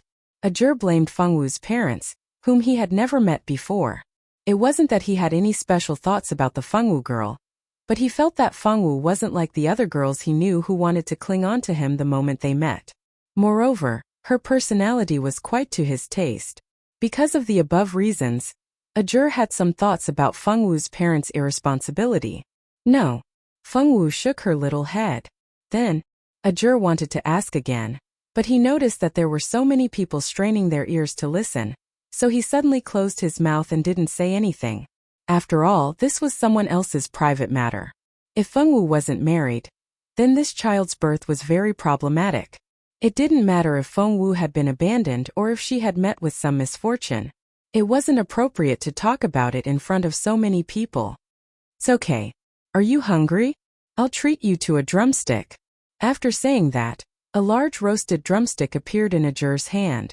The youth's smile was more dazzling than the sun, making Feng Wu dazed for a moment.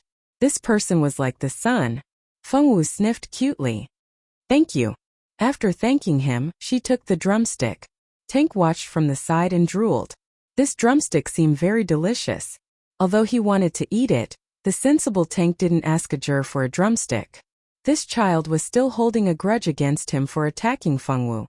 Here, this is for you. A large drumstick appeared in front of Tank's eyes. Tank swallowed his saliva and finally reached out to take the drumstick. Forget it, seeing that he took out such a delicious drumstick, he would give him another chance. If he dared to attack Xiao Wu again, he would definitely beat him up. With this thought, Tank completely forgot that there was a huge gap between him and the other party's martial arts value. Ah, I want to eat too. Mommy, I'm hungry. Little Baozi called out twice, expressing to his little mother that he wanted to be fed. Are you hungry? Fengwu held the drumstick in one hand and the baby in the other, looking down at little Baozi in confusion. I want to eat, I want to eat. The little guy waved his lotus root-like little chubby hands. Fengwu understood that little Baozi wanted to eat.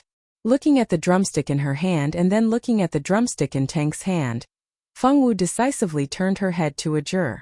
What? Ajur vigilantly stared back. Help me feed the baby. As she spoke, a soft little thing was placed in Ajur's arms. Ajur reflexively took it. He was afraid that the little thing would fall, so he held it a little tighter. He was also afraid that it would hurt the child, so he loosened his grip. You're so assured that you'll give this child to a stranger? Wasn't his vigilance too low? She really didn't know how this guy grew up. Then how can I not be considered a stranger? Fengwu blinked. This young man gave her a very warm feeling like a little son, making her feel warm and safe. Fengwu's environment was very simple since she was young. When she was at Mount Yuehua, the only person she could come into contact with was her master. Because the little Fengwu had lived in the mountains since she was young, other than a bunch of animal friends, she didn't even have a single human friend. Although her childhood wasn't lonely, Fengwu didn't have much trust with humans, so she didn't know how to make friends with them. She could only slowly fumble around with her feelings. Fortunately, although Fengwu didn't have much interaction with humans, she didn't know if it was because she grew up with animals, but Fengwu was very sensitive to humans. She could tell who could be trusted and who couldn't at almost the first time she met them. For example, this young man called Ajur gave Fengwu a good feeling. Although he used that strange fireball to hit her, he didn't have any killing intent. Fengwu girl treated it as a competition. She used to compete with small animals in the mountains. Chapter 13. Ajur was speechless as he hugged little Bun. He couldn't believe that the girl in front of him had almost knelt down in front of him. It wasn't easy for her to be this stupid. At the very least, you should know the other party's name first. Ajur felt that he still needed to teach this girl what to do if she was cheated in the future. Then what's your name? Fengwu's learning ability was very good, and her ability to accept things was also very strong. My name is Ajur. My name is Fengwu. We aren't strangers anymore, she said as she took out a milk fruit from her spatial ring and handed it over to Ajur. Ajur naturally recognized what fruit it was. Wasn't this the favorite snack milk fruit of the magic beasts? This milk fruit only grew in the central areas where magic beasts lived. It was very difficult for ordinary mercenaries to get close to those places. He really couldn't tell that Fengwu actually had such a good thing on her. This milk fruit was a magic fruit that could be eaten by a small number of human infants. This was because the milk fruit contained a small amount of magic power. Although this magic power was weak, it could be secretly absorbed by the infant's body. Many nobles liked to feed their newborn children with milk fruits. However, because milk fruits were hard to find and most importantly hard to pick, the price of milk fruits had always been high. One fruit could be sold for a high price of 1 gold coin. After taking the milk fruit, Ajur helped Fengwu feed little Bun the milk fruit. Little Bun's mouth had become bigger. Now, he could eat more than half of the milk fruit in a meal. In the past, he could only eat less than half. After Ajur and Fengwu became friends, he laid out his bed next to Tank. As for the middle-aged mercenary who was originally in that position, Ajur naturally asked him to leave. Originally, the 3 middle-aged mercenaries who first met Fengwu had laid out their beds next to Tank to protect the little brother and sister. Now, it seemed that this youth had become friends with Fengwu. Based on their observation, although this young man had a bad temper, he wasn't a bad person. At the very least, he didn't seem to have any ill intentions towards Fengwu. After making sure that Fengwu and the others were safe, the 3 of them moved to the side and gave the seat next to Tank to Ajur. Generally, 10 people would sleep in a shared bunk. At night, everyone would be vigilant. After all, they were outside and had to be careful. There were people from all over the place on the flying beast carriage, so they had to be careful. Fengwu didn't think too much about it and fell asleep not long after lying down. Little Bun slept between Fengwu and Tink, leaving the job of changing diapers to Tink at night. Fortunately, Little Bun was a good child. Even if he peed or was hungry in the middle of the night, he would only let out a kitten-like cry and pat Tink's face with his little hand to wake him up. See, even such a small fellow knew that his little mother was unreliable. The first night was very peaceful. Other than the occasional babbling of a baby, there was only the sound of some mercenaries snoring. The next day, all 10 people in the room woke up early. No one was lazy enough to sleep in. Fengwu stretched and tidied up the blanket on her seat. The blanket was provided by the carriage company. Every time a guest was sent out, the blanket would be cleaned and then replaced with a clean blanket. In the morning, the chef on the flying beast carriage prepared breakfast. Anyone who wanted to eat breakfast could go to the dining hall. The dining hall had free black bread to eat. If one wanted to eat better, of course, they had to pay extra. The breakfast sold on the flying beast carriage tasted very good. These mercenaries who often rode the flying beast carriage went to the dining hall with familiarity. The 3 mercenaries who were more familiar with Fengwu invited Fengwu to eat with them. Fengwu remembered that she still had a lot of food in her spatial ring. She also had a lot of meat buns stored, so she politely declined their invitation. Ajur also didn't seem to be interested in the food on the flying beast carriage. He took out a few sausages from his spatial equipment and gave them to Fengwu and the others. Fengwu also generously took out her big meat buns. The 3 of them enjoyed a delicious breakfast together. Because little Baozi had already been fed by Tank once, he wasn't hungry yet. He opened his eyes wide and played happily by himself. Xiao Wu, I want to go to the washroom. Tank's little face was red as he said embarrassedly, do you know where the washroom is? Fengwu asked Ajur. Because it was their first time riding the flying beast carriage and they didn't use the washroom yesterday, the 2 of them really didn't know where to go to the washroom. Coincidentally, I want to go too. Let's go together. Ajur helped carry little Baozi and took Fengwu and Tank to the washroom. In fact, the washroom wasn't far from their room. They just had to walk to the end of the corridor. When Tank saw the washroom sign, he rushed in. It seemed that he had been holding back for a long time. You go too. I'll take care of the child. Okay. Fengwu nodded obediently. She let little Baozi be obedient and went into the female washroom. Let's go. It's just the 2 of us left. Carrying little Baozi with one hand, Ajur also entered the male washroom. Not long after the 3 of them went in, another pedestrian entered the washroom. 4 girls walked into the washroom noisily and washed their faces and combed their hair in front of the mirror. Orlando, this time, Notre Dame du Starlight's entrance exam. How confident are you? The 4 girls chatted while washing up. What kind of stupid question is that?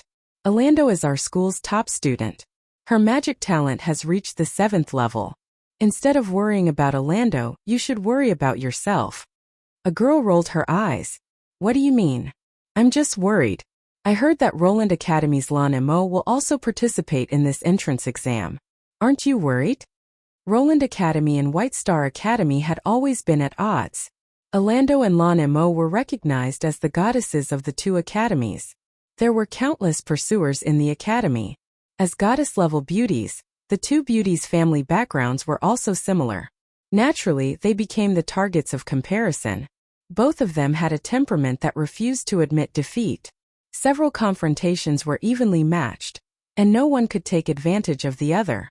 This time, Notre Dame du Starlight's entrance exam naturally became the stage for the 2 to compete. Millie, are you worried that Orlando will lose to Lan Mo? Why do you have so little confidence in Orlando? Another girl opened her mouth. Although the 3 of them considered themselves as Orlando's best friends, the 3 of them knew that their status was actually similar to Orlando's subordinates. With their family backgrounds, naturally, they were not qualified to be Orlando's best friends. Although the 3 of them were Orlando's subordinates and classmates, there was still a certain competitive relationship between them. Wasn't there a difference between trusted subordinates and ordinary thugs? The 3 of them were naturally Orlando's trusted subordinates, but there was still a difference between them. Therefore, whenever there was an opportunity, the three girls would not hesitate to trip each other up. When Millie heard Ailu's words, she knew that the situation was bad. The three of them also understood Orlando's personality. This noble girl in the eyes of others was actually a ruthless and narrow-minded person. Chapter 14. Sure enough, Orlando's expression changed, and she stared at Millie coldly. No, I didn't mean that, Orlando. I'm just worried that Lan Mo will use some means to disturb you. I just want to remind everyone to be careful and not fall for that little bitch Lan Mo's tricks. Others say that Lan Mo is gentle and kind, but who doesn't know that woman is used to pretending? She pretends to be aloof from worldly affairs, but in fact she wants to compete with Orlando every time. Not only does this woman know how to pretend, but she also knows how to use tricks. Just like the last time when Orlando competed with her on the zither string suddenly broke. I heard that someone saw Lan Mo's maidservant whispering to the staff at the competition venue that time. I don't believe that Lan Mo didn't instigate that incident. Millie was Orlando's lackey for many years, so she naturally knew what to say to make Orlando stop finding trouble with her. Sure enough, when Orlando heard Millie's words, her gaze changed, and she no longer looked at her coldly. However, this time her expression became a little deep. Did you really find out that someone saw Lan Mo's maidservant interacting with the staff at the competition? Although she asked this, Orlando already believed it in her heart. She felt that it was very unusual for the zither string to break inexplicably during the competition, but there was no evidence to prove that it was done by someone else. She didn't expect Millie to help her so much by finding out such an important thing. Although the competition had already ended for more than 2 months, no one would believe her even if she went to say that Lan Mo was the one who did it, let alone provide any concrete evidence. However, these were not important. She just needed to confirm that the person who played tricks on her was Lan Mo. Lan Mo, let's wait and see. When Millie heard Orlando's question, she immediately nodded fiercely. In fact, Orlando's zither strings broke because the three of them accidentally dropped the zither from the carriage when they were sending it to the venue. That was why the accident happened. After that, the three of them were afraid of being blamed by Orlando, so they didn't dare to say anything. Fortunately, Orlando had always thought that she had fallen into someone else's trap and didn't suspect them. As for what Millie said about the maid, it was indeed true. No one knew if the maid had really bribed the staff of the venue. Perhaps that was really the case. If she was not going to bribe people, why would she ask her maid to look for the staff before the competition started? Although she did not know Lan Mo's purpose, Millie believed that the other party was definitely up to no good. Ailu and Yali exchanged glances with each other. All three of them knew what happened during the competition, and they could guess that Muriel was lying. Even if she wasn't lying, she must have only told a part of the truth. But none of them were stupid enough to expose her. If Orlando pursued the real reason for the broken strings after they were exposed, then the three of them would probably be dead. There was a ready-made scapegoat here. If they didn't let her take the blame, they would feel sorry for this great opportunity. Therefore, not only did the two women not expose this matter, they even fanned the flames, saying that they had long seen that Lan Mo was not a good person, and that this matter was most likely done by her. The two women were giving examples of how good Lan Mo was at pretending to be innocent, but who knew that one of the toilets behind them would flush. The toilets on the flying beast carriage were engraved with a magic array. The toilets would automatically flush, and the flush things would be flushed into a specially open small space. There would definitely be no smell to pollute the environment. After the flushing sound, a black-haired girl in white clothes walked out. The girl walked to the mirror and washed her hands as if she didn't see the four women in front of her. After washing her hands, she took out her handkerchief and wiped them dry. Hey! Stop right there. Yali saw that the other party actually ignored them and wanted to leave directly, so she immediately called out fiercely. Fengwu heard the voice and looked at the other party suspiciously. Her eyes seemed to be asking, "What's the matter? Who told you to leave just like that? How dare you eavesdrop on us? Tell me, are you that bitch Lan Mo's accomplice?" Millie and the other two women walked over and surrounded Fengwu. In the past, when they bullied those girls who didn't like Orlando in school, they often did this. Now, naturally, they surrounded her. "I don't know Lan Mo, and I didn't eavesdrop on you. Fengwu bit her lip and looked at these girls seriously as she explained. If you didn't eavesdrop, then why didn't you say anything? You secretly hid inside and eavesdropped for so long, and you actually said that you didn't eavesdrop. Millie smiled coldly. Regardless of whether this woman knew Lanma or not, just the fact that she had eavesdropped on them was enough for her to be in trouble. Based on their understanding of Orlando, this woman was dead meat. I didn't hide inside, I went in first. Fengwu was unhappy. These people were unreasonable. You don't talk anymore, just do it. This woman needs to be taught a lesson. Ailu pulled out the long sword in her hand and waved it towards Fengwu. This sword didn't use any sword skills. In Ailu's opinion, she was one of the top 10 experts in the White Star Academy's swordsman department. Dealing with this woman who came out of nowhere, she could kill her with a single sword. This attack carried a murderous aura. Fengwu judged that the other party really wanted to kill her. This made Fengwu puzzled. They clearly didn't know each other, so why did this woman want to kill her? At the same time, Fengwu directly leaned to the side and avoided the other party's attack. Ailu's attack didn't hit, so she turned around and directly stabbed her sword towards Fengwu's eyes. If this sword pierced her eyes, then even if Fengwu didn't die, she would still lose her sight. Fengwu was angry. This was a bad person. With a thought, a short sword appeared in Fengwu's hand. She casually used the sword to break the other party's attack. At the same time, when the other party used her sword to block, she kicked towards the other party's heart. This kick of Fengwu's was filled with internal force. Ever since she came to this world, Fengwu had been practicing the inner strength cultivation method her master had taught her. Now, her inner strength cultivation method had reached the 3rd level. Coupled with the sword skills she had mastered, although she didn't know how strong she was in this world, the girl in front of her was as slow as a child's play to Fengwu. She didn't have any attack power at all. After being kicked by Fengwu, Ailu's body flew back uncontrollably until she hit the wall behind her. Ailu fell from the wall to the ground and immediately coughed up a few mouthfuls of blood and fainted. Ailu!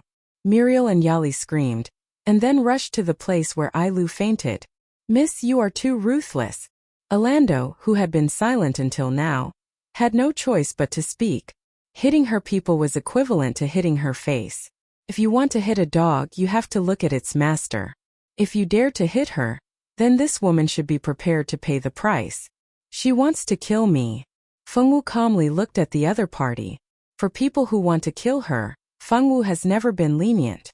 She let the other party live because she didn't have the ability to kill her. Chapter 15. Orlando stood on the side and didn't speak.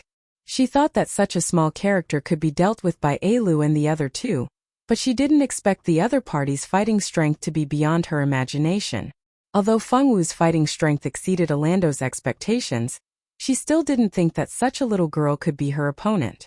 If you kneel in front of Ailu and apologize to her now, I can still spare your life. Since you don't repent, then let me take your teacher's place and teach you a good lesson, you uneducated girl. After saying that, a fiery red magic staff appeared in Orlando's hand. This magic staff was bought by Orlando's father at a high price for her. The entire staff was red in color, and was made from the feathers of a flame bird. It was also embedded with a level 5 fire element magical beast's core. When using this staff to cast magic, it could increase the attack power of fire element magic. At the same time, a low-level fire magic fireball was launched towards Fengwu. To be honest, even if Orlando's fireball was enhanced by the magic staff, it still wasn't as powerful as Ajur's. Fengwu's sword directly extinguished the fireball, but Orlando didn't give up. Another low-level fire magic fireball was cast towards Fengwu. Fireball was a low-level magic that was 1 level higher than the fireball. The fireball could only be cast once at a time, but this fireball could change into multiple fireballs according to the user's strength. Orlando was now just a small second-rank fire magician. Naturally, it was impossible for her to change too many fireballs. With a low chanting sound, 5 fireballs of the same size flew towards Fengwu.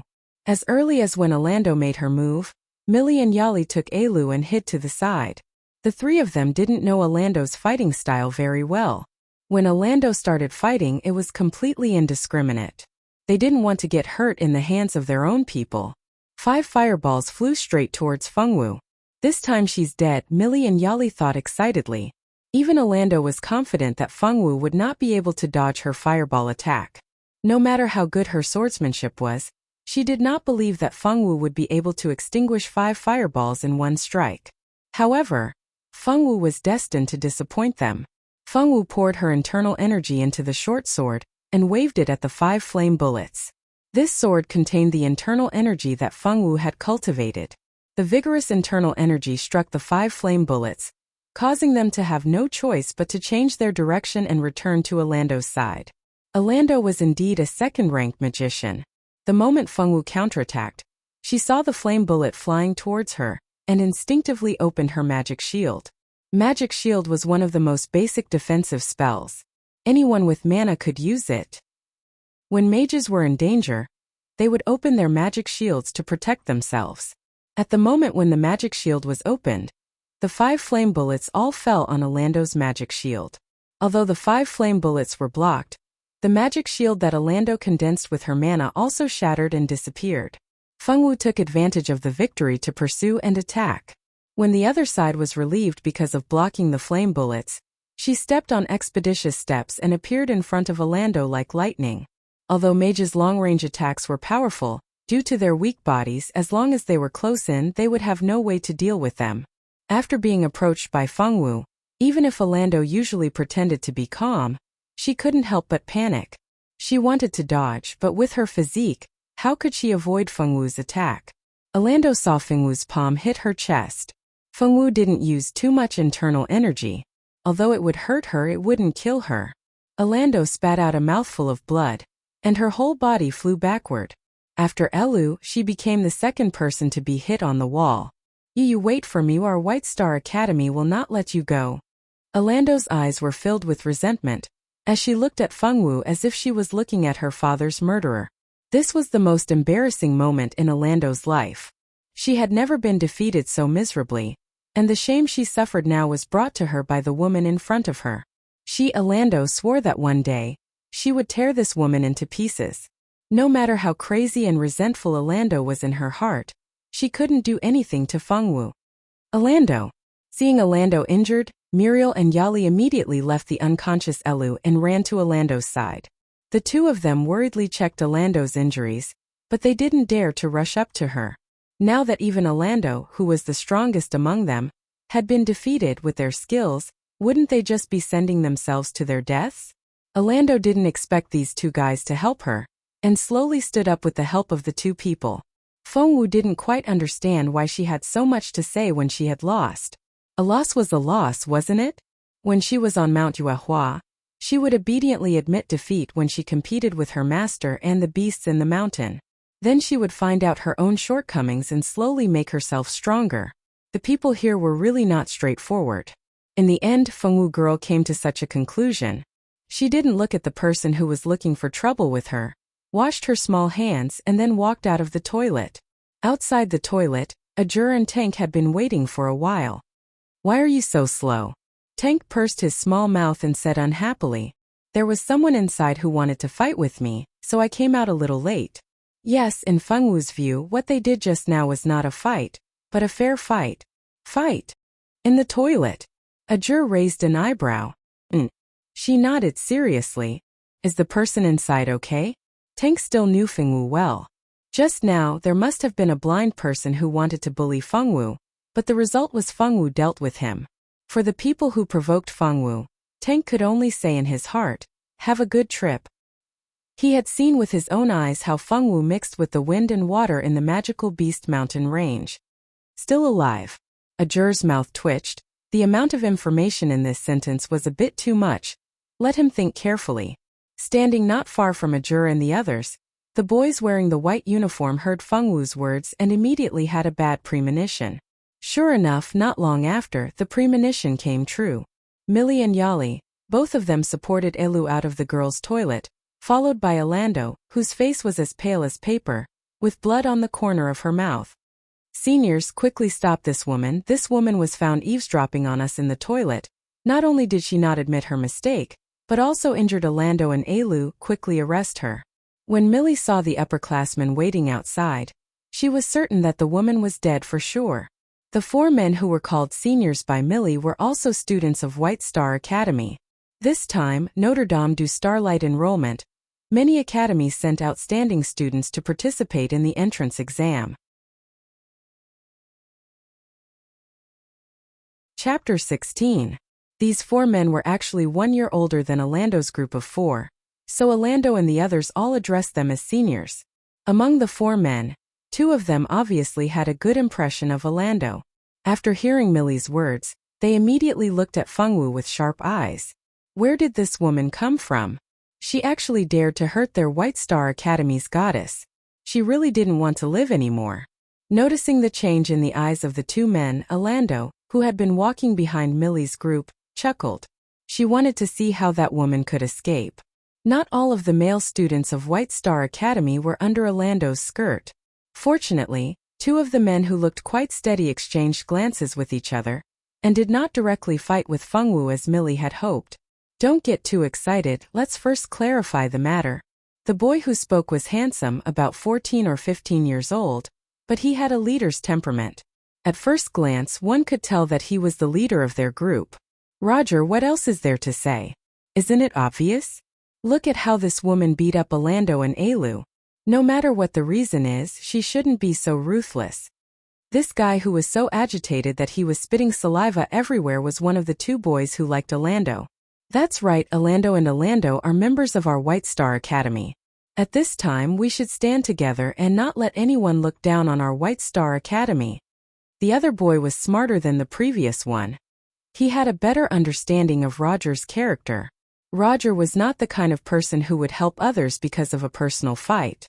Only if this matter was related to the White Star Academy, Roger would have no choice but to intervene in this matter. Miss, you have heard the words of our juniors. Do you have anything to explain? Roger said to Fengwu with a good attitude. Fengwu raised her small head and looked at the man in front of her. They wanted to kill me. Fengwu felt wronged. Did you hear that? They started it first. Tank was the one who understood Fengwu the most. With just one sentence he could understand most of Fengwu's meaning. Fengwu probably meant that she didn't take the initiative to attack those girls. It was these girls who wanted to kill her, so she had no choice but to act. They want to kill you. Ajur glared coldly at the 4 girls and unconsciously increased his strength. It hurts, it hurts, it hurts, it hurts. The baby cried and protested. He was very dissatisfied with the mistreatment he had received. It was only now that Millie and the other girls noticed that the boy beside Fengwu was actually holding a baby in his arms. What? Is this man your boyfriend? I really didn't expect you to be so good at seducing men at such a young age. You've even given birth to a child. You're such a scum. No wonder you would do something like eavesdropping on other people's conversations in the washroom. Yali was unwilling to be outdone by Ajur. That's right, that's right. It's a shame for people like you to be alive. If I were you, I would have killed myself long ago.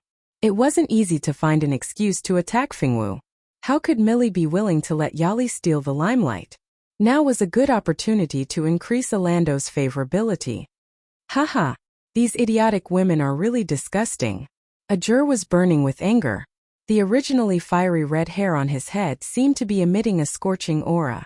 The color seemed to have become more like flames, and even the surrounding temperature seemed to be rising. Who is this person? He can't be an ordinary person. Roger was annoyed. Now, because of these idiotic women, he might have offended a strong person.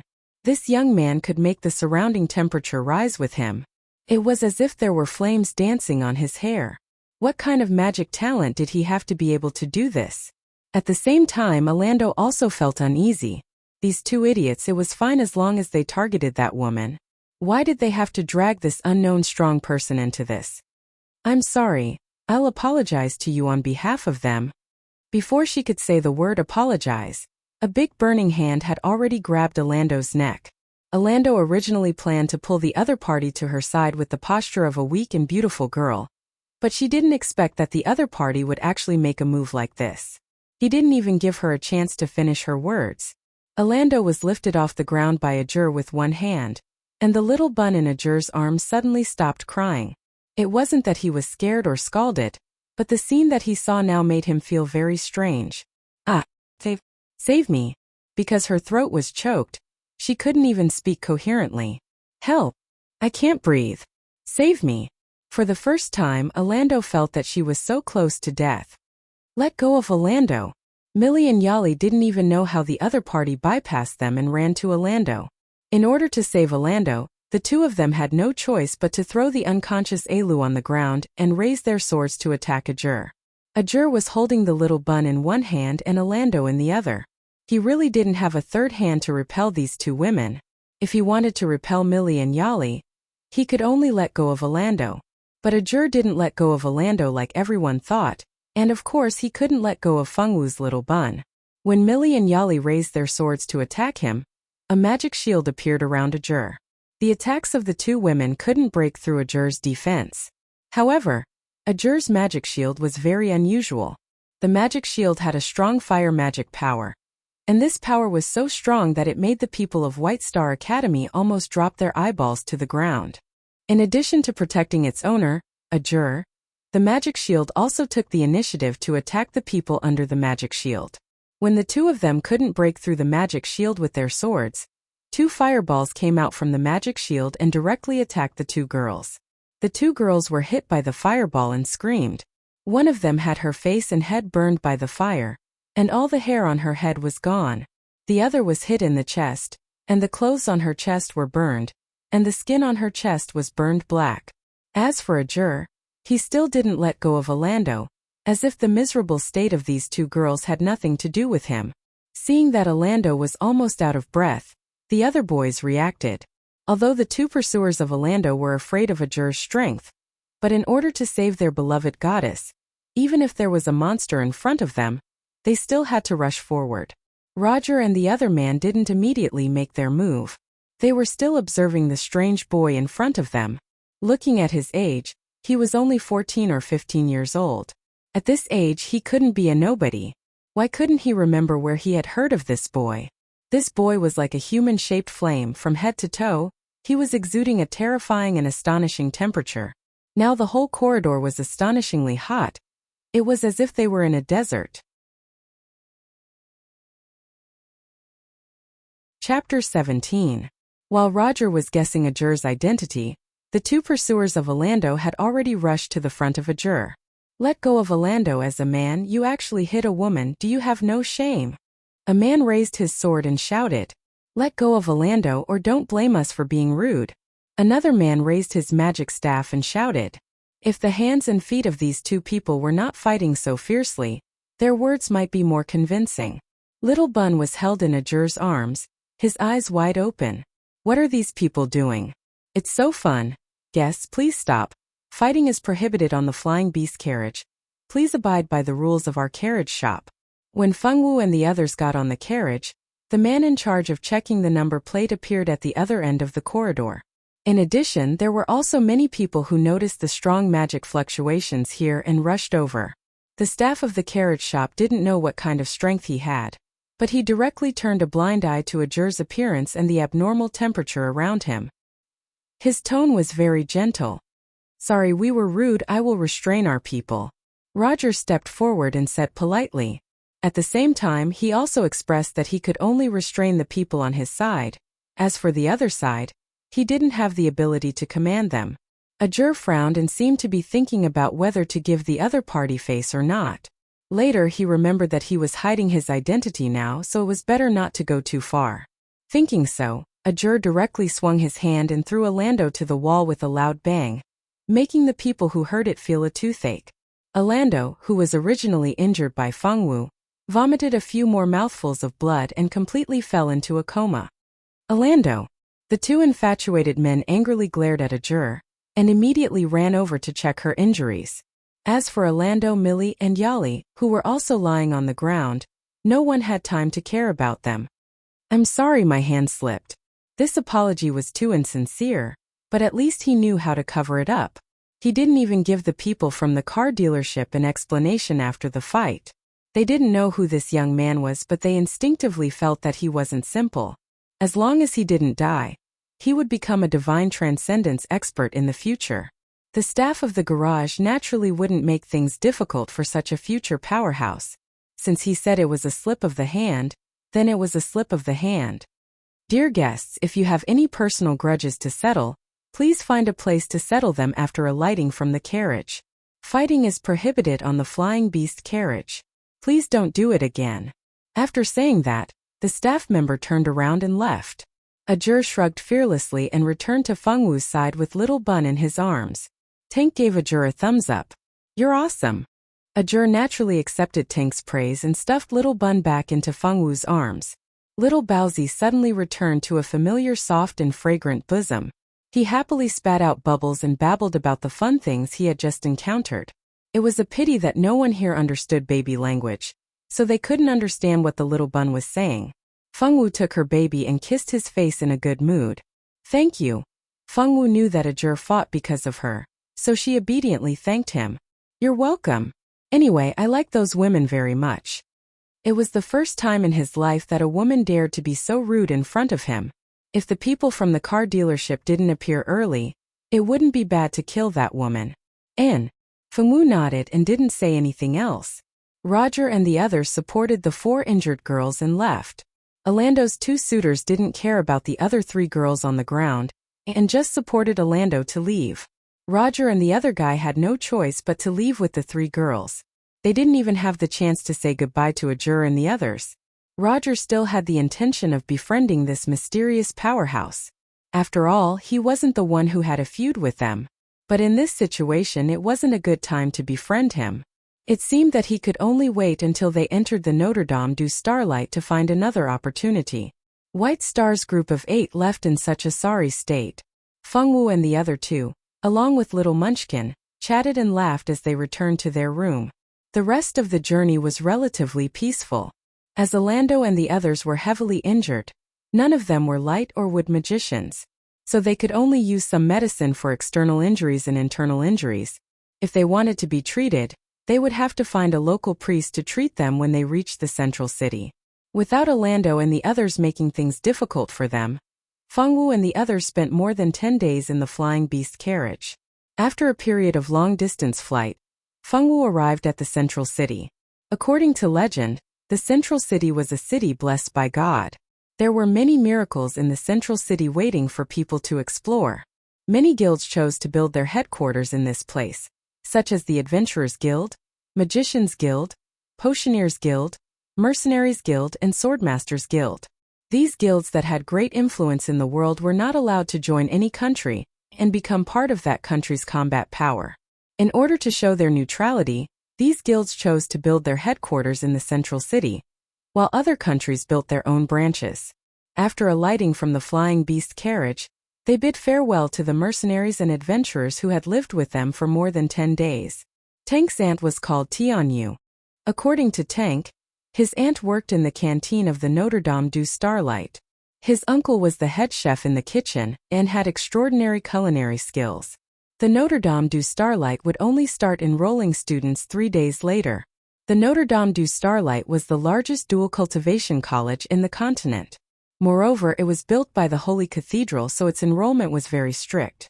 Every year very few people passed, almost less than 1 in 10 would pass. In order to enter the Notre Dame du Starlight, other than having extraordinary talent, one's character and luck were also part of the assessment. However, other than talent, the other 2 aspects of the assessment were very mysterious. Other than the residents of the central city and the candidates who had participated in the assessment, almost no one knew about it. As for those who had participated and failed, they would not tell others about the assessment method. Even if someone asked, they would not be able to get anything out of it.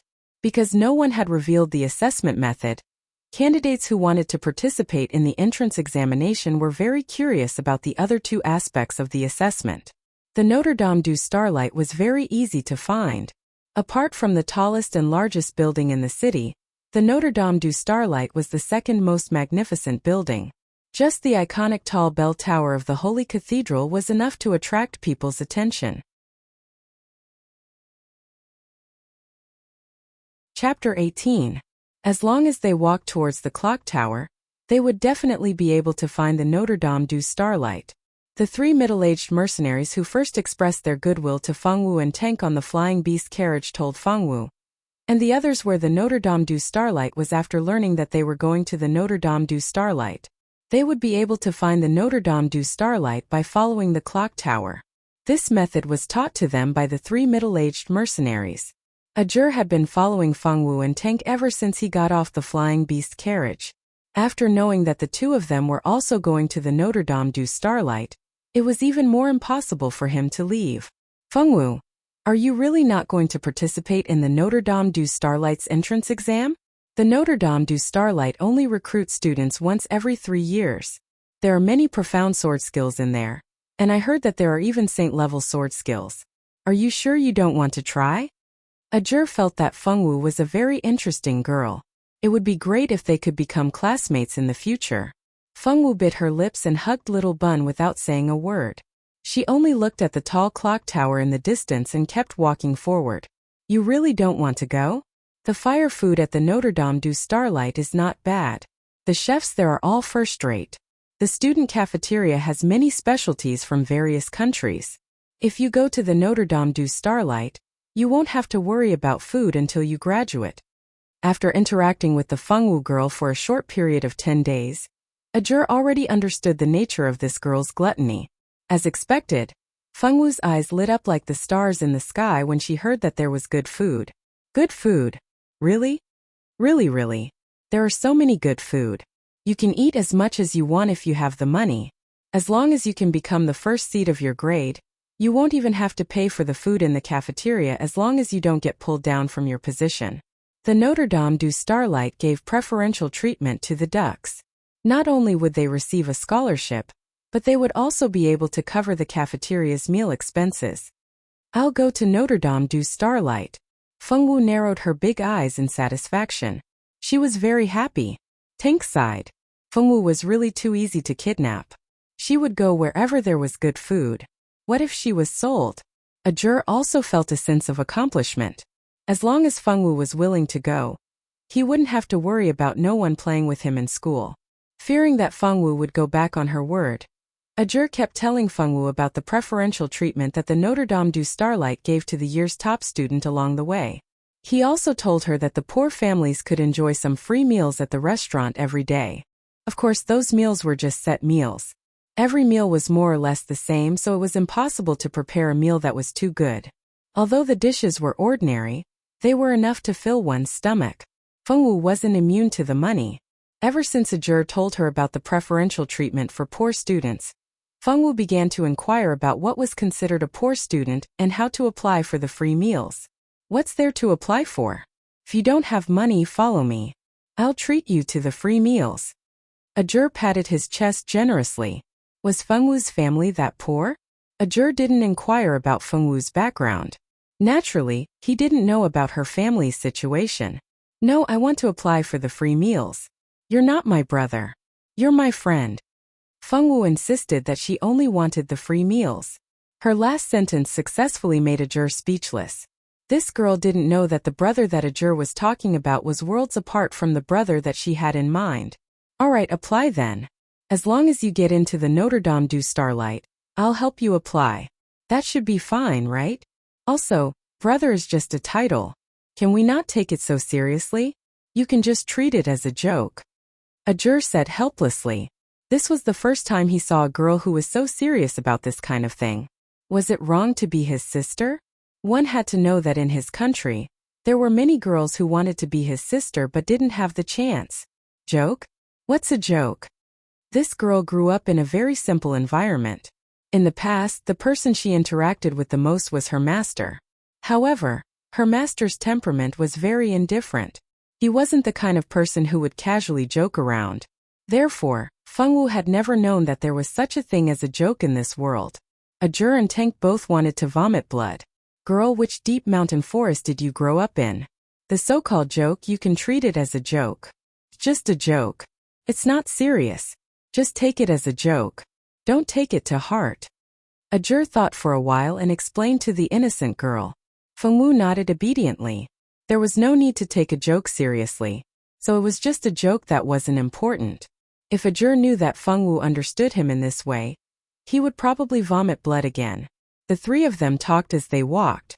As Central City was very big, it would take at least an hour to walk. In order to not tire himself out, Ajur generously invited Fengwu and the others to take a carriage. The carriage Ajur hired was big and comfortable. It took only 20 minutes to send them to the entrance of Notre Dame du Starlight. Because it wasn't the enrollment period yet and the school was still on holiday, there was no one outside except for an old man guarding the gate. "Hello, Grandpa. We're looking for Tank's aunt. Can you help us ask her to come out?" Fengwu politely greeted the old man and then told him her purpose of coming here. This was what her master had taught her. If she got lost, she had to greet people first before asking for directions. That was the only way to be a polite and good girl. The girl's eyes were so innocent. The old gatekeeper opened his cloudy eyes and glanced at Fengwu. He could tell right away that she was a girl who was so innocent that she was almost transparent. Then he glanced at Tank and Ajur. Tank was just an ordinary child and wasn't worth paying attention to. However, the red-haired boy next to him had too much fire magic.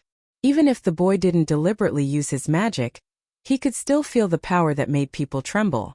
Could he be one of the 8 children who entered this year without taking the exam? Regardless of whether he was or not, he would know in 3 days. On second thought, the old man stopped thinking about it. The old man's attention quickly returned to Fengwu. He obviously liked this kind of innocent child, so his attitude was not bad. "What's the name of this child's aunt? Is she a school teacher or a handyman?" The old man glanced at Tank. Tank felt that the old man's gaze seemed to be able to see through his thoughts. It made him feel very pressured, so he unconsciously hid behind Fengwu. Fortunately, the old man only glanced at him and then withdrew his gaze. Obviously, he wasn't interested in this little brat Tank. "My aunt's name is Tianyu. She's the wife of the head chef of the student cafeteria. My aunt told me that she also helps in the kitchen." Although he was a little afraid of the old man's gaze, in order to find his only relative, his own aunt, Tank still mustered up the courage to answer the old man's question. Chapter 19. "Oh, Tianyu, I know. There's someone like that here. Give me a moment, I'll contact Tianyu." The old man took out a round, transparent crystal. It was Fengwu and Tank's first time seeing something like this, so they looked at it curiously. This is an imaging crystal. If 2 people know each other, they just have to extract a strand of energy from their own imaging crystal and send it into the other person's communication crystal. Then, the 2 imaging crystals will be able to establish contact. Judging by the size, color, and energy of the imaging crystal in his hand, it should be a high-grade imaging crystal. It can store at least 200 strands of energy extracted from the imaging crystal at one time. In other words, the imaging crystal in this old man's hand can contact at least 200 people. Fengwu and Tank's mouths were slightly agape. They thought that the crystal in the old man's hand was very mysterious and interesting. Since they were very curious about the imaging crystal, Fengwu and Tank had been paying attention to the old man's actions.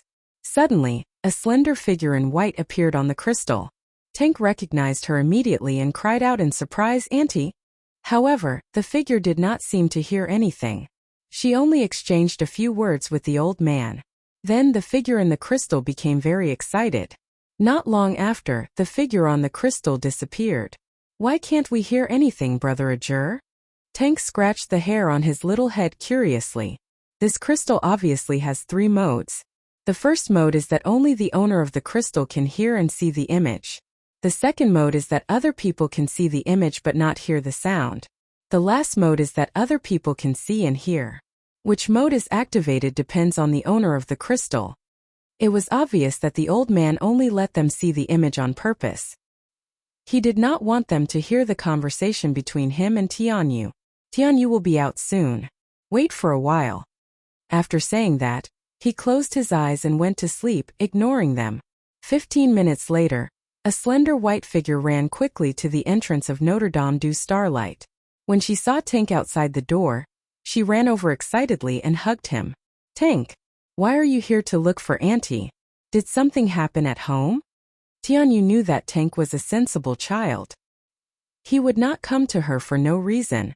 Something big must have happened. Otherwise, this child would not come. "Woo, Annie." Tank had been holding back his tears along the way, but when he saw Tianyu, He couldn't hold it in anymore and threw himself into Tianyu's arms. Good boy, don't cry. Come home with your aunt first. We'll talk about it when we get back. Tianyu hugged her crying nephew. She was sure that something big had happened at home. However, Tianyu was an adult after all. He did not lose his mind to talk about family matters at the entrance of Notre Dame du Starlight. After thanking the old guard, Tianyu wanted to take Tank away. Wait, auntie. This is Fengwu. Thanks to Xiao Wu for sending me to you. Otherwise, I don't know where Tank is now. Also, this is Brother Ajur. He is very good to me and Xiao Wu. Although Tank was very happy to see his auntie, he did not forget Fengwu who sent him all the way here. Ajur was just a side trip. Tank had some feelings for Fengwu. When he was most afraid, Fengwu appeared and protected him.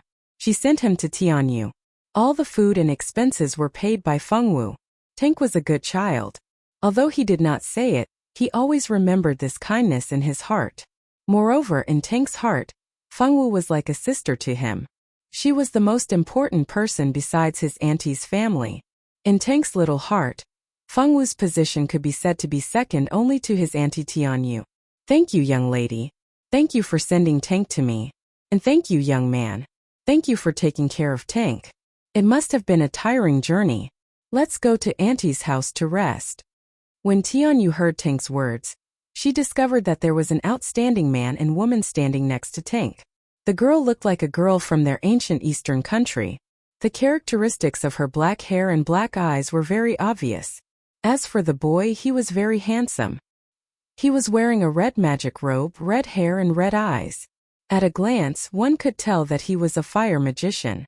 Generally, only magicians would like a color so much. For example, ice magicians like to wear white magic robes, water magicians like to wear blue, metal magicians naturally like to wear gold, and so on. This boy was dressed in red from head to toe. There was no doubt that he was a fire magician. Tianyu brought Tank, Fengwu, and Ajur back to her residence outside Notre Dame du Starlight. Notre Dame du Starlight had its own rules. Except for teachers and students, no one else was allowed to live on campus. Tianyu's house was not far from Notre Dame du Starlight. It was only a street away. Tianyu opened the door with a key and let the three people in. Tianyu's house was a two-story Western-style house. There was a yard in the backyard. There were many flowers planted in the yard, and there was a swing. At a glance, one could tell that it was a place for the family's children to play. They followed Tianyu into the living room. The living room was very clean. Although the furniture did not look luxurious, it still gave off a sense of warmth and elegance. Tianyu had just asked Fengwu and the others to sit down when little Baozi began to cry. This child would cry when he was hungry or when he needed to pee. He was usually very easy to take care of and did not make a fuss at all. When Tank heard little Baozi's cries, it had already become a conditioned reflex. He took little Baozi from Fengwu's back and then checked little Baozi's diaper. When he found that little Baozi had pooped, he immediately wiped little Baozi's butt and changed a clean diaper. Tianyu looked at this scene with her mouth slightly open in surprise. When did her little nephew become so good at taking care of children? Once the diaper was changed, little Baozi stopped crying. He was wrapped in Fengwu's arms and spit bubbles to play. This was little Baozi's favorite game. He would not get tired of spitting bubbles for a whole day. This child is? Tianyu asked. This is Fengwu's baby. He hasn't been given a name yet. His nickname is Bao Bao. Tank obviously liked little Baozi very much and answered Tianyu's question with a smile. This is Fengwu's child. Tianyu was shocked. Although this child was Fengwu's child, it could not be that young man's child no matter how she looked at it. This child's eyes were black, but his hair was golden. One look and she could tell that he was of mixed blood. Moreover, Fengwu looked too young. Could a little girl really be the mother of a child? Fengwu, how old are you this year? Could it be that she was already in her 20s and only looked young because she took good care of herself? Tianyu began to find an excuse for herself. I'm 14. Fengwu replied. What? You're only 14. Tianyu exclaimed. 14 years old was not an adult. She was still a child. Chapter 20. Ajur was also shocked. He thought that although Fengwu looked young, she might be 15 or 16 years old. How could she only be 14 years old? She was too young. Did you really give birth to this child? Tianyu asked suspiciously. It was no wonder that Tianyu was suspicious. Even Ajur was very skeptical about whether this child was really Fengwu's child. Fengwu looked like a naive little girl. No one would believe that she was the mother of a child. Yes. Fengwu frowned when she thought of the pain of giving birth. Perhaps it was because Fengwu's expression was too serious. She did not look like she was lying. Tianyu and the others could not help but believe her. Where is the child's father? Isn't he by your side? Tianyu asked curiously. Fengwu looked at Tianyu in confusion. Why would the child's father be by her side? I don't know. Fengwu shook her head. Tianyu looked at the well-behaved Fengwu with pity. This child must have been deceived by some bad man. How could there be such a bad man in this world? He actually hurt such a poor child. Tianyu's sympathy overflowed. In her heart, she had already written several common stories of scumbags cheating Fengwu of money and sex, and the most common story of a pervert abandoning his wife and child. Although Ajur did not make up stories for Fengwu in his heart, he was also dissatisfied with the man who hurt Fengwu. Fengwu, don't worry. If you see that man again in the future, tell me. I will definitely help you teach him a lesson. After teaching him a lesson, they would kill him. How could such a bastard deserve to live in this world? Fengwu. She did not understand what they were talking about. What should she do? After satisfying her curiosity with Fengwu, Tianyu remembered that she had a lot of questions to ask Tank. Being asked by Tianyu, Tank thought of all the things that had happened to him after his father's death. For a moment he was overcome with grief. While crying, he told Tianyu everything that had happened. When Tianyu found out that his second brother had died, he was so heartbroken that he lost his voice. When he found out that their village had been massacred, Tianyu could no longer cry. He was completely stunned. After coming back to her senses, Tianyu sat on the couch and wept silently. Only the cries of Tianyu and Tank could be heard in the room. After crying for about half an hour, Tianyu came back to her senses. Looking at the tear-stained little Tank in front of her, she said, Tank, stay with your aunt from now on. Aunt will take good care of you. After saying that, she hugged Tank in her arms and kissed his forehead. Tank buried his little head in his aunt's soft and fragrant arms and cried. That night, Fengwu and Ajur stayed at Tianyu's house for dinner. After the meal they stayed the night. After knowing that Fengwu and Ajur were going to participate in the entrance examination of Notre Dame du Starlight in 3 days, they were told to stay at home and wait for the examination. Tianyu's husband was a slightly plump man named Lan Wei. He looked to be in his 30s and had an imposing manner. At first glance, one could tell that he was a martial artist. Lan Wei was a good-tempered man. Tianyu was in charge of everything in the family. Basically, Lan Wei had no objection to Tianyu's decision. Lan Wei had a son and a daughter. The son was called Lan Tian and the daughter was called Lan Yu. Together they were Tianyu. It could be seen that Lan Wei loved his wife very much. During these 3 days in the Lan family, Fengwu and Tank were warmly received. Lan Wei often cooked for them. Lan Wei's cooking skills were very good. No wonder he could become the head chef of a place like Notre Dame du Starlight. 3 days later, Tianyu and Ajur went to the entrance of Notre Dame du Starlight to participate in the first round of the talent examination, accompanied by Tank, Tianyu, and the 2 little ones of Tianyu's family. Ajur, don't you need to line up? Fengwu was in the line for the swordmasters. She saw that Ajur was beside her and didn't line up for the magicians. This made Fengwu puzzled. No need. I am a genius who entered the school without taking the examination. Ajur proudly raised his head. The people in the line behind Fengwu naturally heard Ajur's words. Many people looked at Ajur with envy and jealousy. Only a few people with a strong will looked away after glancing at Ajur. After hearing Ajur's explanation, Fengwu didn't envy Ajur like the others. Very good. After calmly praising him, she focused on lining up. In the past few days, Tianyu and Fengwu had learned a lot. Fengwu already knew what special enrollment students were.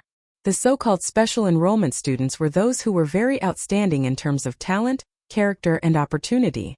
These people were reviewed by the teachers of the academy before they entered the academy.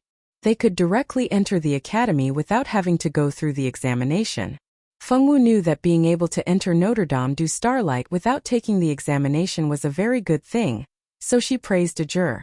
After being praised, Ajur was even more proud. He felt that Fengwu really had a good eye for people who knew that he was very good. The examination for swordsmen was very different from that for magicians. There were 12 levels of talent for magicians. Legend said that if one's talent reached the 12th level, as long as they didn't die, they would definitely become gods. A magician's talent determined their cultivation speed. The higher the talent, the faster they could cultivate magic. In the Academy of Starlight, the minimum requirement for a magician to enter was a 7th level talent. A 7th level talent was the minimum requirement. There was still a chance for anyone below the 7th level. Magicians and swordsmen were the same. In addition to talent, opportunity was also important. Therefore, if one didn't have enough talent, but if one had a heaven-defying opportunity, one might become a saint or even a god in the future. In order to enter Notre Dame du Starlight, one had to pass 2 of the 3 examinations. Temperament was one of the tests. If one's temperament didn't pass, then no matter how high one's talent or heaven-defying opportunity was, one was doomed to not be able to go very far. Therefore, in order to enter Notre Dame du Starlight, one had to have both talent and temperament or opportunity and temperament. One had to meet 2 of the 3 requirements. As for swordsmen, there wasn't any specific division of talent. There was only a sword testing stone in the examination area.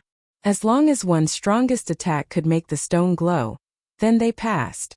If one couldn't, then they could only participate in the other 2 examinations.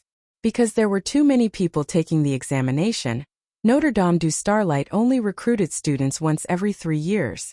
There were countless people who wanted to enter Notre Dame du Starlight. From 10 to 15 years old, there were already thousands of children from various countries on the continent. There was a clear rule in Notre Dame du Starlight. Everyone only had one chance to enter Notre Dame du Starlight in their lifetime. If they didn't pass once, then they didn't need to come again. Every time a boy or girl came to Notre Dame du Starlight to apply, they all had the beautiful dream of entering Notre Dame du Starlight. Unfortunately, the entrance examination of Notre Dame du Starlight was too difficult.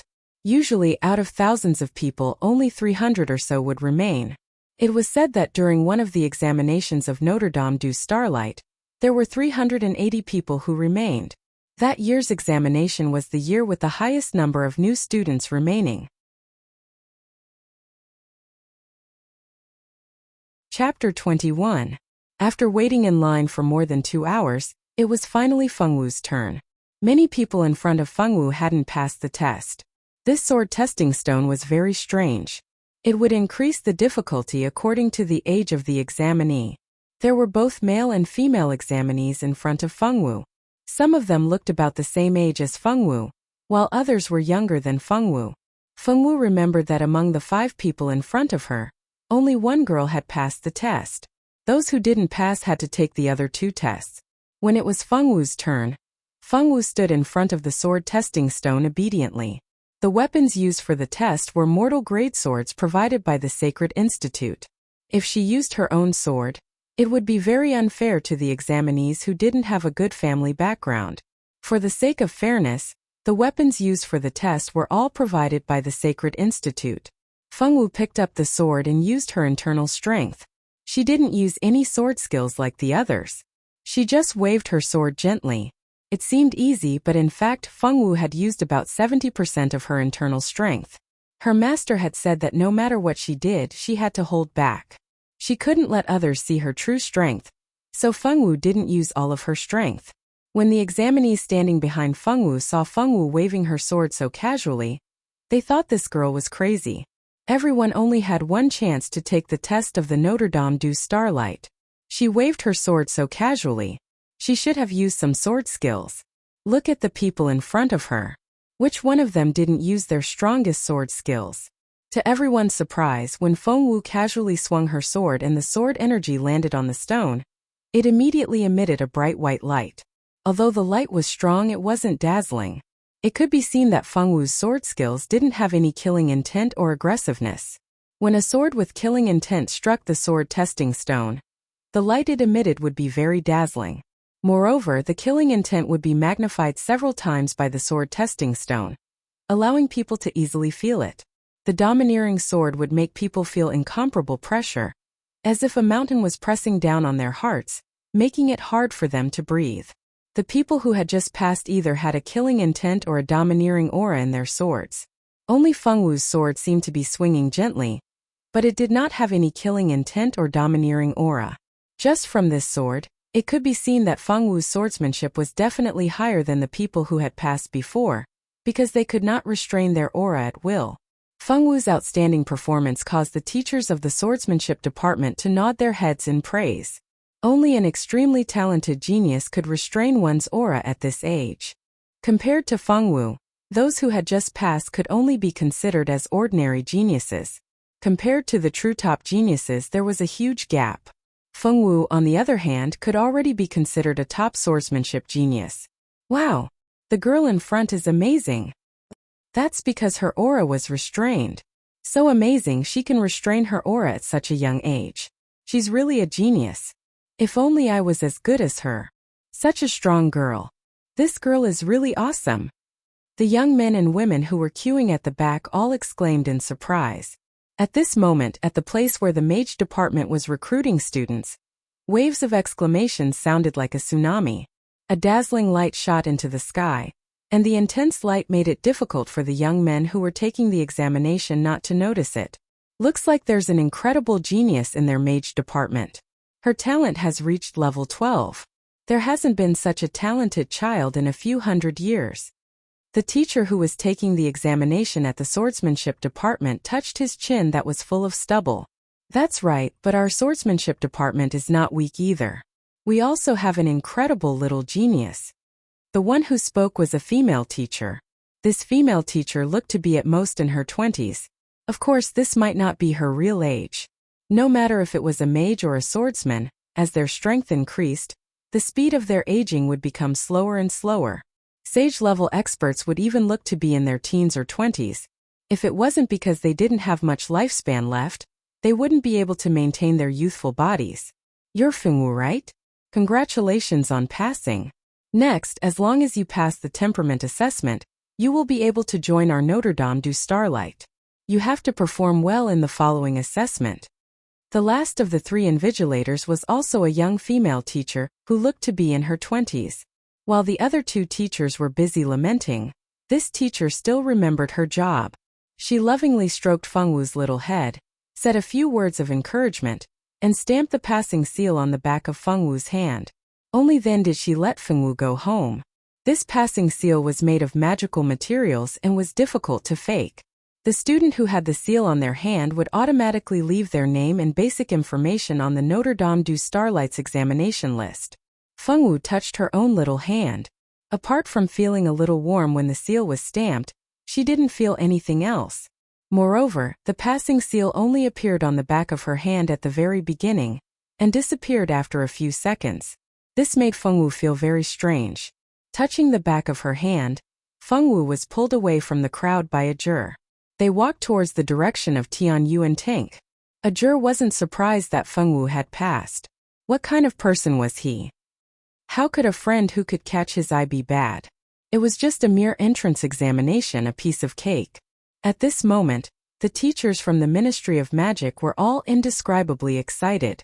In front of the testing crystal stood a young girl with light purple hair. The girl's gaze was gentle, and she was petite. She looked to be at most 13 or 14 years old. Her eyes, which were the same color as her hair, didn't show any excitement. She looked calm and natural. The teachers who were secretly observing the girl nodded their heads. It seemed that this student's temperament was also very good.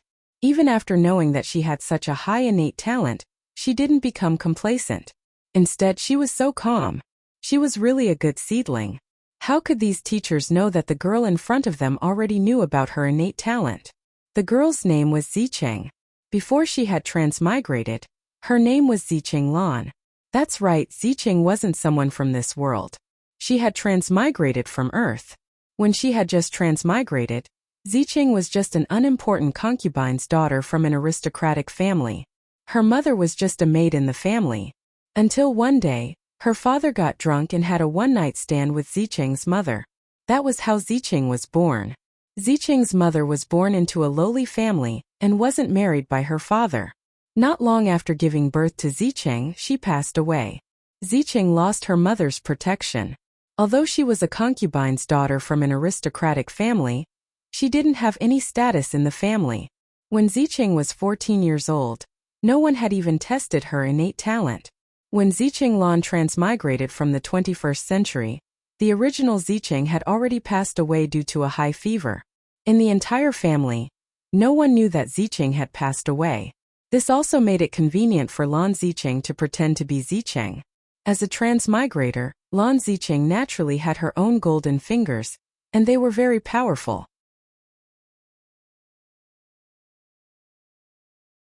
Chapter 22. After transmigrating to this world, Lan Zicheng discovered that Zicheng had a talent for magic. Although it was only a 5th grade talent, Lan Zicheng used his golden finger to continuously transform Zicheng's body, allowing Zicheng to have a 12th grade talent for magic. This time, the Notre Dame du Starlight entrance exam was also secretly taken by the current Zicheng.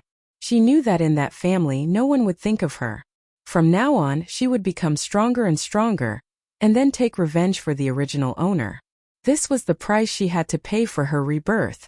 Not far from Zicheng, a blue-haired girl silently watched the crowd surrounding Zicheng, who was constantly trying to curry favor with her. She was the female lead of this world, Zicheng.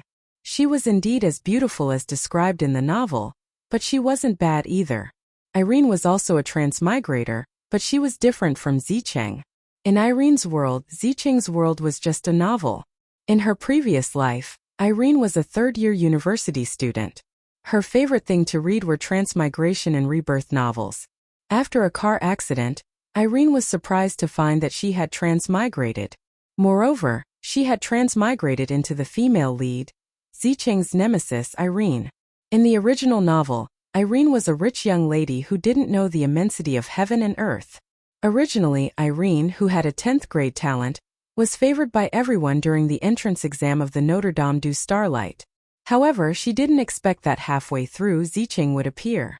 Because Zicheng stole the limelight, Irene and Zicheng became sworn enemies. Irene framed and humiliated Zicheng in all kinds of ways, but they were all dealt with by the male supporting characters who adored the female lead. In the end, Irene flew into a rage and killed the female lead, Zicheng, during a school trip mission. Of course, the female lead didn't die in the end, but was saved by the male lead who just happened to arrive at the scene. Irene's framing of a classmate was found out by the other members of the same group. In the end, it was reported to the school. The dean personally issued a document, expelling Irene from the Notre Dame du Starlight. From then on, Irene was hated by her family. She was also abused by the male supporting characters who adored Zicheng. In the end, she was killed after the male supporting characters had enough. When Irene first arrived in this strange world and found out that she had reincarnated into such a tragic character, she began to think of ways to change her fate. She knew that the female lead had a powerful golden finger, but her golden finger wasn't small either. As long as she was careful and didn't cross paths with the female lead too early, she should be able to avoid the fate of being cannon fodder. Although now wasn't the time for her to cross paths with the female lead, she was still very interested in the opportunities that the female lead would obtain in the upcoming exams. When the next round of exams came, she would definitely follow the female lead closely and find the opportunity before the female lead. She didn't believe that she, who had read so many cannon fodder novels, wouldn't be able to beat the female lead. Fengwu naturally didn't know that there were 2 transmigrated girls gathered in the Ministry of Magic. Even if she knew, she wouldn't understand what transmigration was. Therefore, our Fengwu girl was currently at Tianyu's house playing with her family's little bun. She was eating the barbecue feast that Tianyu had made to celebrate her passing the first round of exams. Fengwu, there are still 2 more rounds of exams. You have to do your best. Tank sat beside Fengwu dancing with joy. He secretly decided that in the future, he would also take the Notre Dame du Starlight. He also wanted to become a student of the Notre Dame du Starlight. Yes, Fengwu, eat more. There are still exams tomorrow. You have to do your best. Tianyu and Lan Wei's family of 3 expressed their support for Fengwu. Fengwu really nodded her little head, expressing that she would do her best. That night, Fengwu was chased into her room early by the Lan family. They used the excuse of having exams tomorrow as an excuse to not let the Fengwu girl play too late. In order to let Fengwu have a good night's sleep, even the little bun was carried to Ajur's room. Tianyu originally wanted to carry the little bun into her room, but Ajur used the excuse that Tianyu and her husband had to wake up early to work tomorrow as an excuse to allow the little bun to stay in his room. In order to let Fengwu have a good mental state to participate in the exams tomorrow, everyone was trying their best to lighten the burden on Fengwu. Fengwu felt very warm and comfortable in her heart. That night, Fengwu went to bed early. In her sleep, Fengwu saw a silver path. On the other side of the path, something seemed to be calling her. She frowned but still followed the guidance in her heart, and walked on the path that led to an unknown place. After walking for an unknown period of time, Fengwu saw a half-closed door appear at the end of the path. Fengwu felt that the voice calling her came from inside the door. Fengwu did not hesitate. She slowly pushed open the heavy door. Suddenly, a strong white light shot out from the door. Fengwu realized that her body was falling rapidly. She seemed to be able to hear the screams of others. Fengwu's body always reacted faster than her brain. When she fell, she had already used her qinggong to maintain her balance. Below Fengwu was a large ocean, a beach and a forest. Fengwu fell on the beach. Beside Fengwu, there were many people falling from the sky. From time to time, the sound of heavy objects hitting the ground could be heard. At the moment when she was about to hit the ground, Fengwu did a backflip in the sky to maintain her body's center of gravity, and then landed safely. The others were not so lucky. Some people's heads were buried in the sand. When the people next to them saw this, they went forward to help and pulled them out. Some of the people who fell into the sea were not injured. Those who could swim were fine and could swim to the shore by themselves. Those who could not swim were struggling in the water and screaming for help. Fortunately, the people nearby were friendly. Many of them who could swim went into the water to save people. It was not until half an hour later that those who had fallen into the water were rescued. Fengwu did not go into the water to save people. She stood quietly at the side and observed the surrounding environment. This was an unfamiliar place. The youngest people around her were only 10 years old. The oldest was about the same age as Fengwu. This reminded Fengwu of the assessment during the day.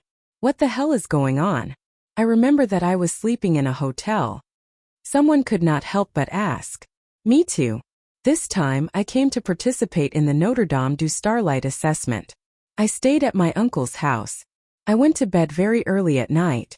I don't know why, but when I woke up I found that I was falling. I was scared to death. Someone patted her chest with a frightened expression. What the hell is going on? Does anyone know? Some girls asked in a low voice. Could it be that this is also part of the assessment? Someone whispered his guess. Zicheng helped a girl to sit to the side. When she fell into the water, there was a girl next to her who could not swim. She conveniently saved her. Only now did she have time to observe the surrounding environment. Erin sat not far away from Zicheng. Beside her were a few other girls who were drenched. Since most of them fell into the sea and only a few of them landed on the beach, apart from the lucky ones who didn't fall into the water, most of them were drenched in sweat. Chapter 23. Fortunately, most swordmasters knew how to swim. Magicians had weaker physiques, and swordmasters were more straightforward. Although they didn't know each other, they still went forward to save many magicians. Otherwise, these young magicians would be miserable. While everyone was discussing, 3 illusory figures appeared in the sky. Although they were just illusory figures, the powerful aura they exuded made it clear that these 3 people were definitely top experts. Looks like everyone is safe. You must be very curious now. I won't beat around the bush. I'm the supervising teacher for the 2nd and 3rd tests, and the 2 beside me are the same. When you pass the test and officially become a member of the Sacred Court, you will naturally know our names. I believe some of you have already guessed it. Yes, this is the venue for the last 2 tests. You are now not on the Heavenly Wind continent. Instead, you have been sent to a strange space. In this space we have hidden magic books, sword skills, magic staffs and magic swords everywhere. On this continent, There are many opportunities waiting for you to discover. But there are also unimaginable dangers. The natives of the continent will destroy all invaders. If you are found and killed by the natives, you will fail the test. But you don't have to worry. This time you only entered this world as spiritual bodies, not physical bodies. So even if you are killed, you will only wake up from a dream. There will be no harm to your body. If you don't encounter any opportunities or find anything at the end of the test, you will also fail. If you find something that you don't need in the end, such as a magician finding a swordmaster's sword, or a swordmaster finding a magician's magic staff, then I can't let you pass. All the magic items we put in this space are divided into different attributes. Only those who find items that suit their attributes and survive to the end can pass the test. Now I'll give you 10 minutes to ask the three of us questions. Without affecting the rules, we will answer the questions that we can answer. If you can't answer, you will have to explore by yourself. Start asking questions. The shadow standing in the middle was a woman around 27 or 28 years old. She was wearing a magic robe. Beside her stood two men holding swords. They were about the same age as the woman, but the aura emitted by the three of them proved their powerful strength. Facing the three powerful teachers sent by the sacred court, the young men and women participating in the test didn't dare to open their mouths to ask questions. Teacher, if the thing I need is found by someone else, can I snatch it from them? A young man with black hair and eyes asked first.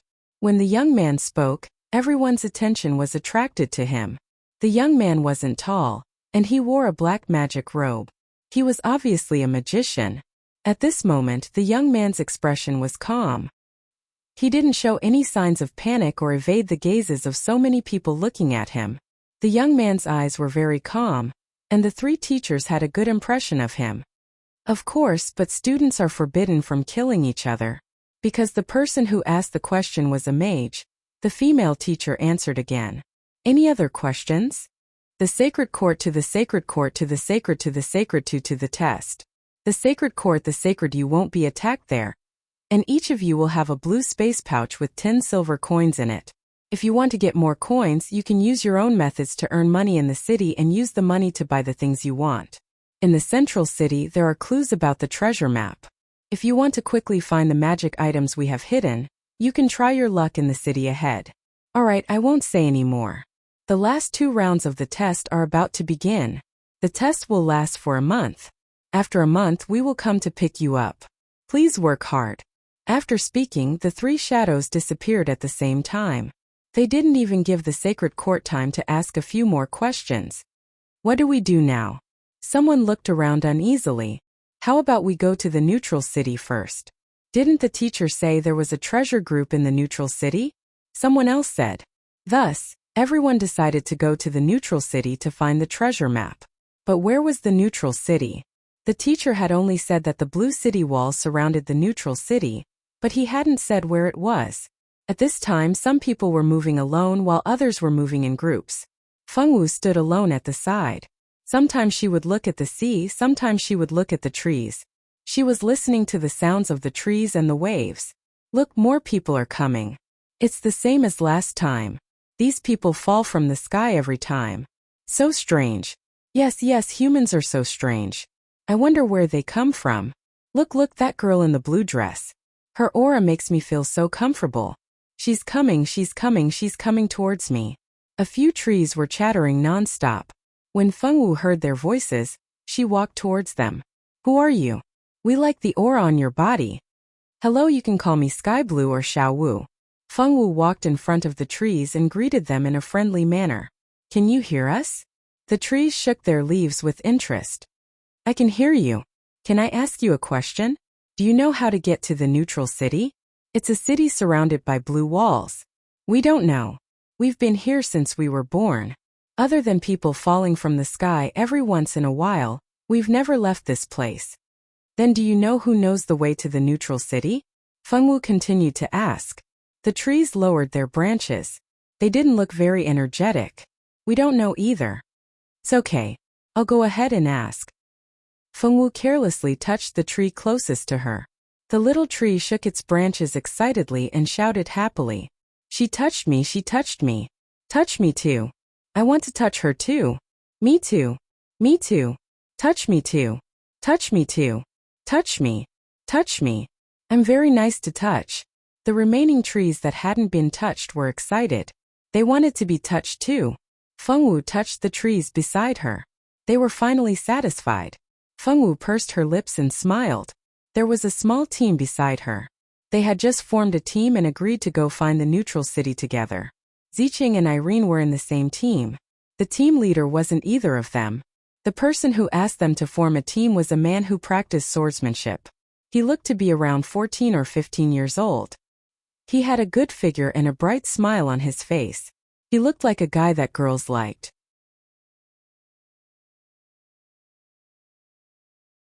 Chapter 24. There were 5 girls and 5 boys in this team, making it a total of 10 people. Originally they had already formed a team, but at this moment the captain saw Fengwu, who was alone. Such a beautiful girl couldn't be left alone. So the party leader, who thought of himself as a gentleman, immediately trotted behind Fengwu and asked the girl to form a party. Hello, are you alone? Do you want to join my party?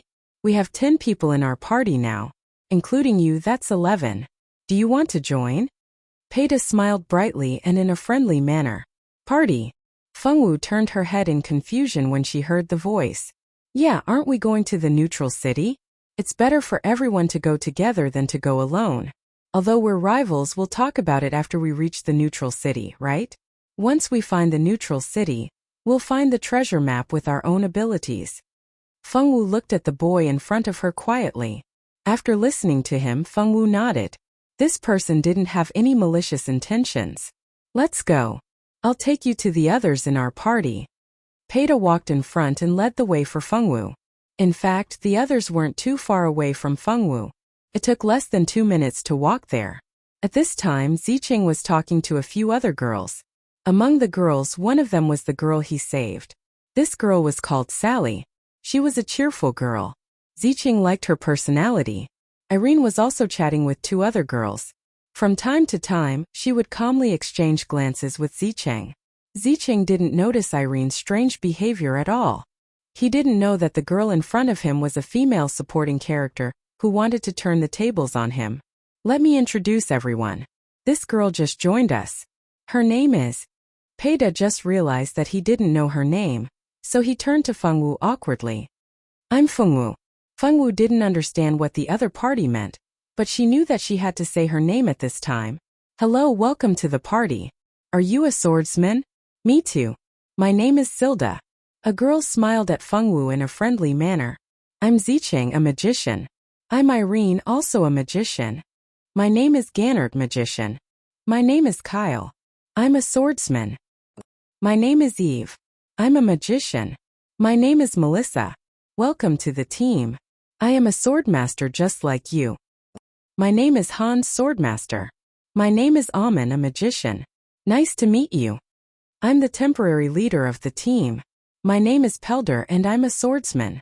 In the end, Pelder introduced himself as the leader. After exchanging their names, professions, and names, there were exactly 6 swordmasters and 5 mages in a small team. After exchanging their names and professions, they began to discuss which path they should take. Some of the teams that had already formed had already chosen to leave.